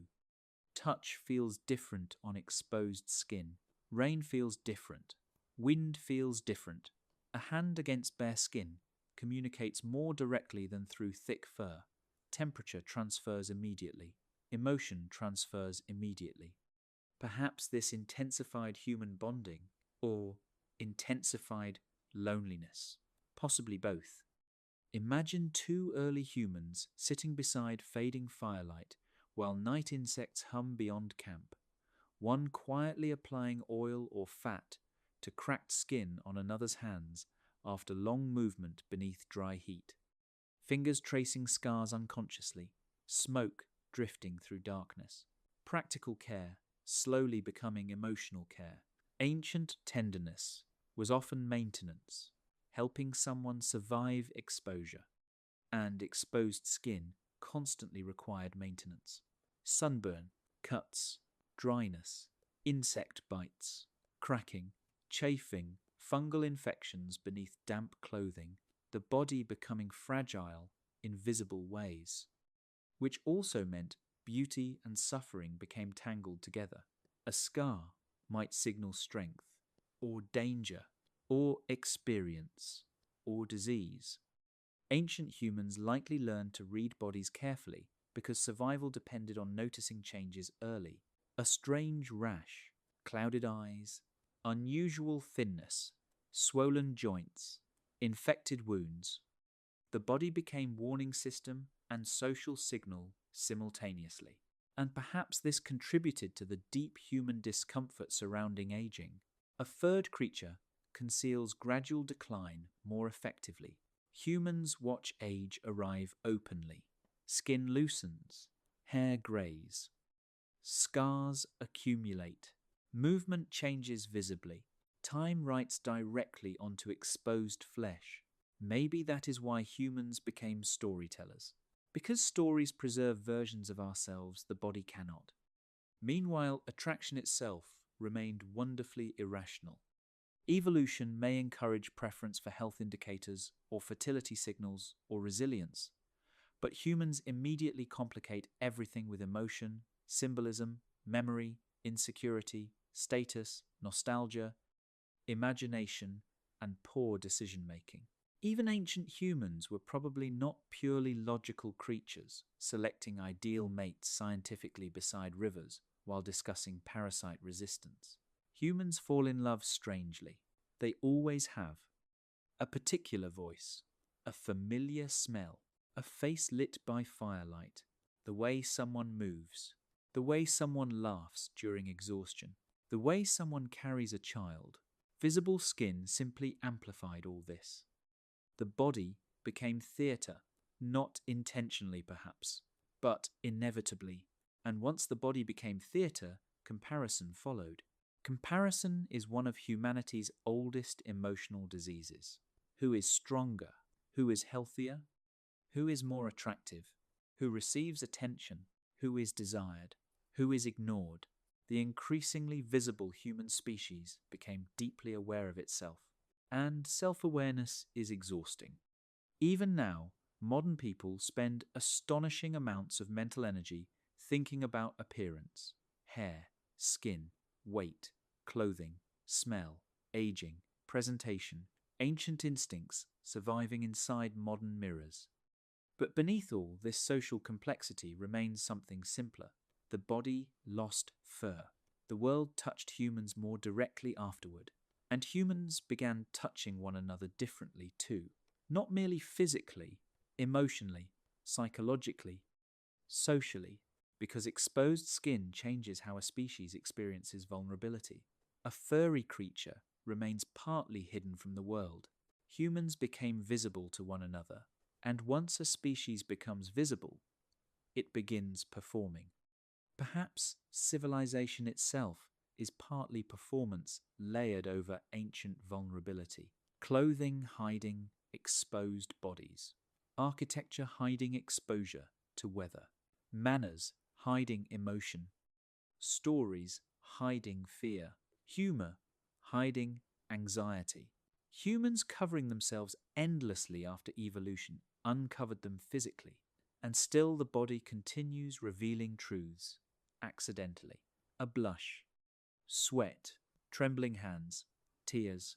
The ancient exposed creature remains underneath all civilization, still visible, still vulnerable, still trying, in one way or another, to be seen safely. The strange thing about evolution is that it never really finishes anything. Humans, like finished objects, completed buildings, final drafts, permanent decisions. We become nervous around uncertainty, which is unfortunate because biology appears deeply committed to uncertainty at all times. The human body is not a clean design. It is layered improvisation. Older systems buried beneath newer systems. Ancient instincts surviving inside modern environments. Temporary adaptations lingering long after the original conditions disappear. And nowhere is this more obvious than hair. Because humans did not truly become hairless, not completely, the body hesitated. Even now, it still hesitates. Run your fingers slowly across your arm beneath soft light, and you will feel it immediately. Tiny hairs still covering the skin. Fine, almost invisible reminders of older ancestors. The body never fully committed to nakedness. It simply drifted toward exposure unevenly. Some hair remained thick. Some became faint. Some disappeared almost entirely. Some transformed into social symbols so emotionally powerful that modern humans can build entire identities around them. Evolution making partial decisions and then wandering away before explaining itself properly. And perhaps that is why the human body feels slightly unfinished psychologically, because it is. Imagine generations passing slowly across immense stretches of time, bodies changing so gradually nobody notices within a single lifetime. Children born looking mostly like parents. Tiny variations accumulating invisibly. Slightly different sweating, slightly different skin tone, slightly different hair density. No dramatic transformation, only endless subtle rewriting. And during all this, the environment continues changing too. Heat, migration, rainfall, cold seasons, sun exposure, diet, parasites, movement, the body negotiating continuously with the world. One generation survives slightly better with darker pigmentation beneath intense sunlight. Another population moving northward faces weaker ultraviolet light and different pressures surrounding vitamin production. Hair texture shifts, sweat gland density varies, facial hair patterns change. Nothing stable, only adaptation layered over older adaptation. And perhaps the strangest part is that the human body still carries contradictory instructions simultaneously. The body grows hair eagerly from the scalp while reducing it elsewhere. The body preserves eyebrows carefully to help divert sweat and communicate emotion. The body keeps eyelashes to protect vulnerable eyes. The body produces facial hair dramatically in many men, despite generations of people eventually deciding it looks either wise, threatening, attractive, suspicious, noble, unhygienic, fashionable, primitive, intellectual, rebellious, respectable, or deeply unfortunate, depending entirely on historical mood. Human culture and biology became tangled beyond separation long ago. A beard is never just hair anymore. Nothing human remains just biological for very long, and the body itself appears confused about what should remain hidden and what should remain visible. Pubic hair persists. Underarm hair persists. Scalp hair grows continuously for years. Meanwhile, backs, shoulders, arms, and legs vary wildly between individuals and populations. The species looks transitional, like evolution paused halfway through an argument. Perhaps because evolution never intended to create perfection, only sufficient survival. That distinction matters deeply. Modern people often unconsciously imagine evolution as purposeful, as though nature looked ahead carefully and designed humans deliberately for future civilization. But ancient evolution had no idea skyscrapers or podcasts or electric toothbrushes were coming. It simply responded to immediate pressures: heat, cold, parasites, movement, reproduction, survival. And sometimes those pressures pulled in opposite directions simultaneously. Less body hair helps cooling. More scalp hair helps protect the head from sunlight. Darker skin protects against intense ultraviolet exposure. Lighter skin may help vitamin production in weaker sunlight. Sweating cools effectively. Sweating also drains water dangerously. Every adaptation solves something while creating new vulnerability. The human body becomes a collection of negotiated compromises, which perhaps explains why modern humans spend so much time dissatisfied with their bodies. Deep down, the body itself is somewhat dissatisfied with itself too. It keeps revising. Even now, tiny evolutionary pressures continue operating silently through populations: disease resistance, climate adaptation, diet changes, reproductive patterns. The species never stops shifting entirely, though thankfully slowly enough that people rarely notice while paying taxes. And yet ancient history still echoes visibly in modern bodies. Goosebumps remain one of the strangest examples. A furry animal raises hair during fear or cold to trap warmth and appear larger. Humans still experience goosebumps constantly, even though the effect is mostly useless now. Tiny muscles contract beneath exposed skin, trying to lift hair that barely exists anymore. The body remembering an older version of itself. A ghost reaction from furrier ancestors lingering beneath modern skin. There is something strangely melancholy about that. The nervous system responding to danger exactly as it once did, hundreds of thousands of years ago, only to discover there is no real fur left to raise. The body reaching backward into lost history automatically. And perhaps many human behaviors work this way. The love of blankets. The instinct to gather around fires. The emotional comfort of warm, enclosed spaces. The discomfort of sleeping exposed. The fear of darkness. The calming effect of grooming and touch. Ancient adaptations surviving inside modern life, long after the original world disappeared. Meanwhile, skin itself continued becoming socially important in new ways. Once fur no longer concealed most of the body, pigmentation became highly visible. Human populations adapted gradually to different ultraviolet environments, but culture eventually layered endless meanings over those adaptations.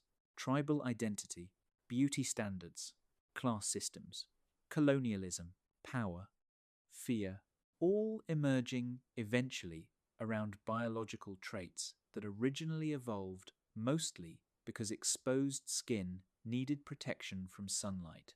Human civilization repeatedly transforms practical survival features into emotional and political complexity, and the body pays the price. Even hair itself became symbolic beyond reason. Long hair, short hair, covered hair, uncovered hair, shaved heads, braided hair, dyed hair, ceremonial hair, mourning hair, religious hair, military hair, punishment through hair removal, power expressed through hair control. A species once casually covered in fur became obsessed with managing the exact placement of remaining hair. Again, evolution must find this deeply amusing, and through all these generations the body continued exposing humans emotionally. Sweat visible during fear, skin flushing during attraction, paleness during illness, tears impossible to conceal fully. Humans became creatures whose internal states leaked outward physically. Perhaps this increased empathy, or increased anxiety. Likely both, because visible emotion changes social life profoundly. A species able to detect distress visually may cooperate more effectively. Parents recognize fear in children instantly. Groups detect illness faster.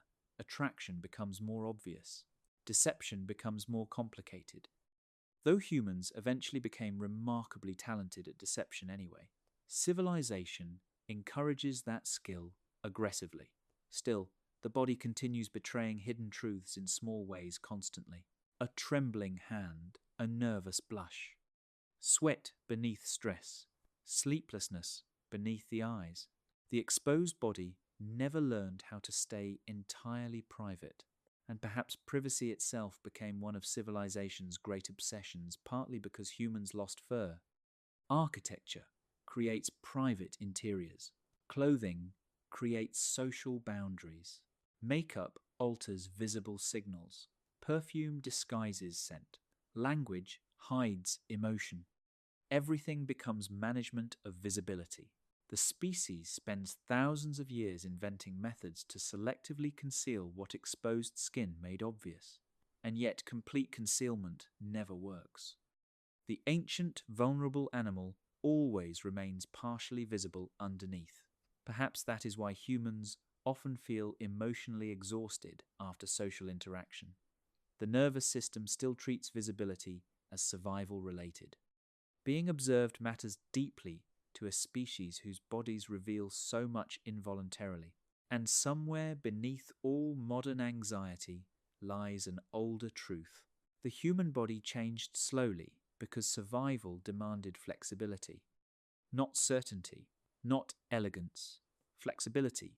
A furry ancestor became slightly less furry. A sweating body became dependent on water. Visible skin became social information. Culture emerged to manage exposure. Then culture itself became another environment the body had to survive inside. And through all of it, evolution kept rewriting quietly, never fully satisfied, never fully complete. The human body remains less like a finished sculpture and more like a rough draft, still carrying edits from older worlds. Once humans lost enough fur, the world became larger. Not geographically, emotionally. Wind mattered more. Rain mattered more. Seasons mattered more. Night mattered much more. A wolf carries protection into winter automatically. Snow settles across thick fur, while warmth remains trapped beneath. A deer survives cold mornings, wearing the same body it wore during autumn. Even small mammals vanish underground, wrapped inside themselves like living blankets. Humans could no longer do this properly, and so the species began constructing replacements. Slowly, desperately sometimes. One temporary solution at a time. A hide pulled over shoulders during cold wind, branches arranged against rain, sleeping close together for warmth, fire maintained through the night. Nothing grand at first. Just exhausted creatures trying not to freeze before dawn. But temporary solutions have a strange habit of surviving long enough to become civilization. And perhaps civilization itself is simply artificial fur expanding outward across the landscape. Think about it. A blanket is portable fur. A tent is enlarged fur. A heated room is environmental fur. A city is millions of humans collectively insulating themselves against nature. The entire human species may simply be constructing increasingly complicated layers between exposed skin and the outside world. And it began very quietly. Imagine an ancient evening after sudden rain, bodies wet, wind colder now, fire difficult to maintain because wood has absorbed moisture, children shivering, adults exhausted from movement earlier in the day, skin cooling rapidly beneath damp air. Someone drapes animal hide across another person's shoulders, temporary relief, nothing symbolic yet, no fashion, no status, no identity, only warmth. But warmth changes emotional behavior immediately. A cold, frightened body thinks differently than a warm one. Fear becomes sharper during cold. Sleep becomes fragmented. Irritability increases. Muscles ache more intensely. Decision-making worsens. Warmth calms the nervous system. Even now, humans instinctively understand this. Hot drinks during stress, blankets during sadness, heated rooms during storms, warm baths after difficult days. The ancient exposed body still responds emotionally to temperature first. And over generations, humans became increasingly skilled at controlling warmth artificially. Animal skins dried beside fires, grass layered beneath sleeping bodies, caves chosen carefully, wind blocked intentionally. Eventually walls emerged, then roofs, then insulated shelters, then permanent settlements, then architecture, and every stage solved one problem while introducing another. A tightly enclosed shelter protects against cold wind beautifully. It also traps smoke, and smoke became one of humanity's oldest companions. Ancient shelters probably smelled permanently of it.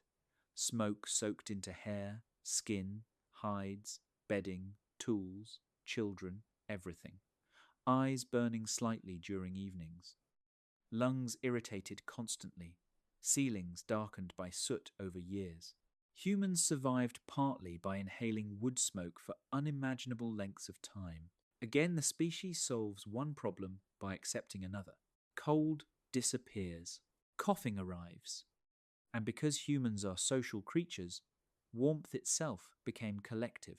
Animals often sleep together too, of course, but humans transformed shared warmth into culture. Families near fires, communities inside enclosed shelters, villages clustered together. Entire cities eventually designed around concentrated human heat and cooperation. A lonely human in harsh weather is vulnerable. A group becomes survivable. And perhaps this intensified emotional dependency between humans. Once bodies lost enough natural insulation, social isolation itself became physically dangerous. To be abandoned meant exposure, cold, darkness, hunger, predators. Humans may have evolved emotional pain around loneliness, partly because loneliness once carried immediate survival risk. The nervous system remembers older equations. Alone meant vulnerable. Together meant warmth. Even now, people describe emotional rejection using temperature words. Cold person, warm personality, cold silence, warm welcome. Ancient biology still hiding inside language. Meanwhile, clothing continued evolving from practicality into complexity. At first, clothing likely looked awkward and inconsistent. Wrapped hides, plant fibers, animal sinew, temporary coverings, shifting constantly during movement. Not elegance, improvisation, and ancient clothing probably felt terrible much of the time, heavy when wet, stiff in cold, smelling of smoke and animal fat, difficult to clean, slow to dry, infested with lice occasionally. Yet humans continued improving it because exposed skin demanded protection. A species without fur becomes deeply dependent on maintenance. Repair the shelter, repair the clothing, repair the bedding, repair the fire, repair the walls, repair the body itself. Human life becomes continuous maintenance against exposure, and eventually maintenance itself becomes labor systems, division of tasks, specialized skills, trade, status, power. Someone becomes good at preparing hides. Someone else builds stronger shelters. Another preserves fire. Another stores food.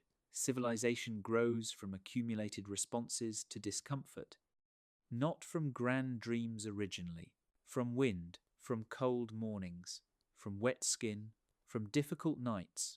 And perhaps the most important human invention after fur loss was not clothing or fire individually, but controlled indoor space, a place where temperature and exposure could finally be managed deliberately. That changes psychology enormously. Imagine the difference between sleeping outdoors exposed to insects, temperature shifts, predators, and uncertainty, versus sleeping inside a protected structure. Walls create emotional consequences: privacy, security, ownership, family units, stored belongings, permanent memory attached to place. The body relaxes differently indoors. Even now, humans sleep poorly in exposed, unfamiliar environments because the nervous system still monitors vulnerability constantly. Ancient humans probably rarely experienced complete physical relaxation outdoors. Too much uncertainty. Something always moving nearby. Something always changing. But shelters slowly altered that relationship. A fire inside walls becomes more than warmth. It becomes emotional center. Humans gather around light naturally because darkness remained dangerous for so long. The glow of firelight against walls may have transformed social life permanently. Stories told indoors, food shared indoors, children protected indoors, artificial warmth creating artificial worlds. And once humans built artificial environments successfully, something profound happened. The species stopped adapting only biologically. It began adapting culturally much faster instead. A furry animal evolving thicker winter coats requires immense evolutionary time. Humans simply invent better blankets. That is revolutionary. Culture becomes replacement evolution, and because culture changes rapidly, humans spread into environments their bodies alone could never survive comfortably. Cold mountains, northern forests, wind-heavy plains, eventually frozen regions. The naked ape begins conquering climates through artificial insulation, not because the body became perfect, because the body became dependent on tools. This distinction matters enormously. Human superiority is often misunderstood as physical excellence. But humans are physically anxious creatures outsourcing survival constantly. Remove civilization suddenly, and the old vulnerabilities return immediately. Cold still hurts. Heat still exhausts. Rain still weakens. Darkness still unsettles. The body beneath modern comfort remains ancient and exposed. And perhaps that is why humans continue surrounding themselves obsessively with softness. Mattresses, pillows, blankets, carpets, cushioned furniture, warm clothing, climate-controlled interiors. The species never emotionally recovered from losing fur completely. Even luxury may partly emerge from this ancient vulnerability. A king sleeping beneath heavy blankets in a protected chamber is still solving the same biological problem as an early human huddled beside embers beneath animal hides. Only with better marketing, and still the body remains imperfect. Modern humans continue overheating in warm rooms, sweating beneath stress, shivering in cold wind, burning beneath sunlight, losing sleep from discomfort. Civilization reduced exposure. It never erased it. The ancient nervous system still calculates danger through temperature and shelter constantly. A warm home during rain feels emotionally safe for reasons far older than modern architecture. A blanket still calms the body almost automatically. A closed door at night still creates relief. The exposed primate remains inside us, still seeking walls, still seeking warmth, still building artificial fur layer by layer across the world. And perhaps that is what human civilization really is when stripped down completely. A long, unfinished attempt to protect vulnerable skin from an environment that never agreed humans should survive comfortably in the first place. Even now, after everything, humans are still trying to become comfortable. That may be the simplest way to understand the entire story. Not conquest, not destiny, not greatness, comfort. A long, exhausted search for warmth, safety, dryness, shade, shelter, and the brief, fragile feeling that the body is protected from the world for one more night. Because the truth is, humans never fully adapted to losing their fur. They adapted around it. There is a difference. A polar bear carries winter on its skin. A human carries winter inside buildings. A fox survives storms wrapped inside itself. Humans survive storms by inventing roofs, walls, heating systems, waterproof fabric, insulation, electric blankets, and weather applications that still somehow fail to predict rain correctly. The body alone was never enough anymore, and perhaps that changed human consciousness forever. Imagine those ancient ancestors again. Not heroic figures standing dramatically against sunsets, just tired creatures beneath enormous skies. Skin exposed to heat all day. Skin cooling too fast at night. Sweat drying into salt. Smoke stinging eyes beside weak fires. Insects humming endlessly beyond camp. Temporary solutions everywhere. A hide against cold. Mud against sunlight. Smoke against parasites. Stories against fear. Another person sleeping nearby against loneliness. Nothing permanent. Only maintenance. Only repetition. And repetition slowly became civilization.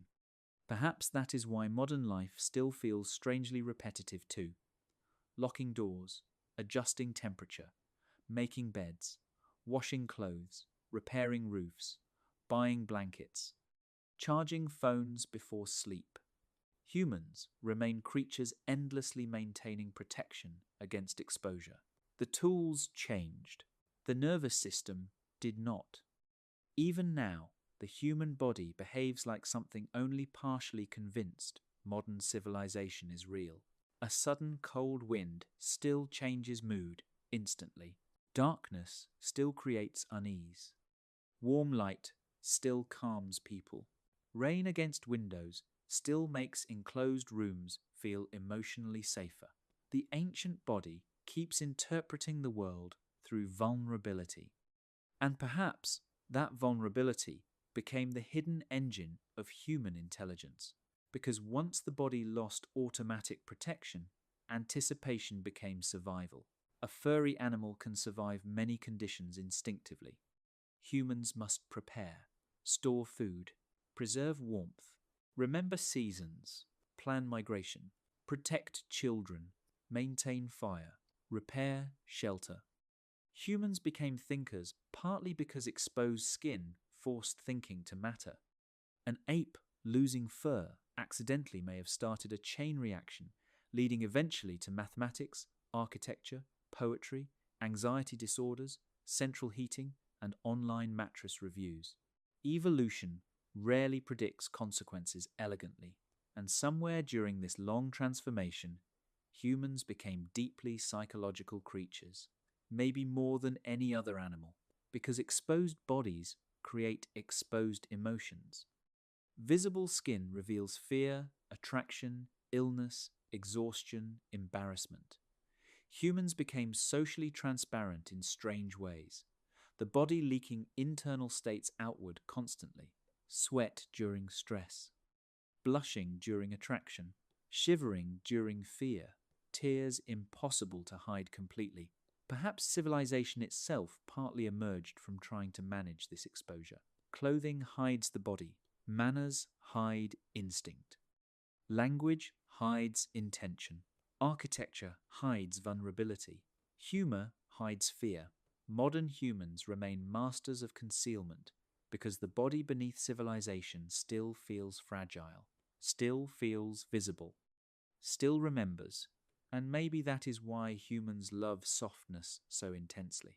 Soft beds, soft clothes, warm baths, thick carpets, padded furniture, gentle lighting. The species keeps recreating the emotional memory of fur artificially. Even pets may play a role in this strange story. Humans surround themselves with furry animals constantly. Dogs beside fires, cats sleeping across blankets, soft living creatures returning warmth and calm to hairless primates. Perhaps some ancient part of the human mind still misses fur emotionally. Not consciously, but biologically, The body remembers what protection felt like. And despite all technological progress, modern humans remain astonishingly delicate creatures. Too much sun damages skin. Too little sunlight changes mood. Too much heat exhausts. Too much cold weakens. Too little sleep destabilizes thought. Too much isolation harms the nervous system. The body still depends on careful environmental management every day. Civilization merely made the management quieter. That is important. Modern life hides biological vulnerability beautifully. Climate-controlled buildings conceal weather. Electric light weakens fear of darkness. Clean water arrives silently through pipes. Blankets appear folded and dry automatically. Food waits inside illuminated rooms. Humans can temporarily forget what they are, but the forgetting never lasts completely. A power outage during winter reminds people quickly. A night alone outdoors reminds people quickly. Extreme heat reminds people quickly. Illness reminds people quickly. The ancient exposed animal always returns eventually. And perhaps that is why humans continue feeling slightly restless, even during comfort. The nervous system evolved under uncertainty for too long. Part of the mind still waits for something to go wrong, still checks the weather, still locks doors, still listens for strange sounds during the night, still seeks warmth instinctively, still gathers socially around light. A fire became a lamp became a city, but emotionally, perhaps very little changed. And maybe the strangest part of all this is that losing fur may have accidentally pushed humans toward becoming more human, more cooperative, more emotional, more dependent on memory, more dependent on storytelling, more dependent on each other. Because a vulnerable species cannot survive entirely alone for very long. The naked body forced connection. A child too exposed to cold requires care. A sick person requires shelter. A fire requires tending. A camp requires protection. Civilization grows from shared vulnerability before it grows from power. And perhaps this explains why complete isolation still feels unnatural to most humans. The species evolved around shared warmth for too long, around voices near firelight, around bodies sleeping close enough to survive cold nights together. Loneliness may feel painful because, for ancient humans, it often was dangerous physically. The body remembers that too. And after millions of years, humans still continue layering protection over themselves endlessly. Clothes over skin, homes over clothes, cities over homes, networks over cities, digital lives over physical ones. Layer after layer between vulnerable bodies and the outside world, artificial fur expanding infinitely. Yet, beneath all of it, the human animal remains strangely exposed. A species that can build satellites and symphonies, while still being emotionally comforted by warm blankets during rainstorms. There is something beautiful about that contradiction, and sad too, because perhaps humans never truly escaped nature. They only negotiated with it continuously. The body lost fur, then spent the next million years apologizing for the decision. And maybe that apology became civilization. Maybe every wall ever built, every fire ever protected, every blanket ever wrapped around sleeping shoulders, every warm room glowing softly against winter darkness was part of the same long, quiet attempt to answer an ancient biological mistake. Or perhaps not a mistake, perhaps a trade. Protection exchanged for awareness, fur exchanged for touch, instinct exchanged for imagination, automatic survival exchanged for endless adaptation. And somewhere beneath modern lights, beneath clothing and architecture and heated air and memory foam mattresses and carefully regulated temperatures, the old human body still waits quietly, still sensitive to cold wind, still soothed by warmth. still nervous in darkness, still searching for shelter before night fully arrives. And perhaps it always will.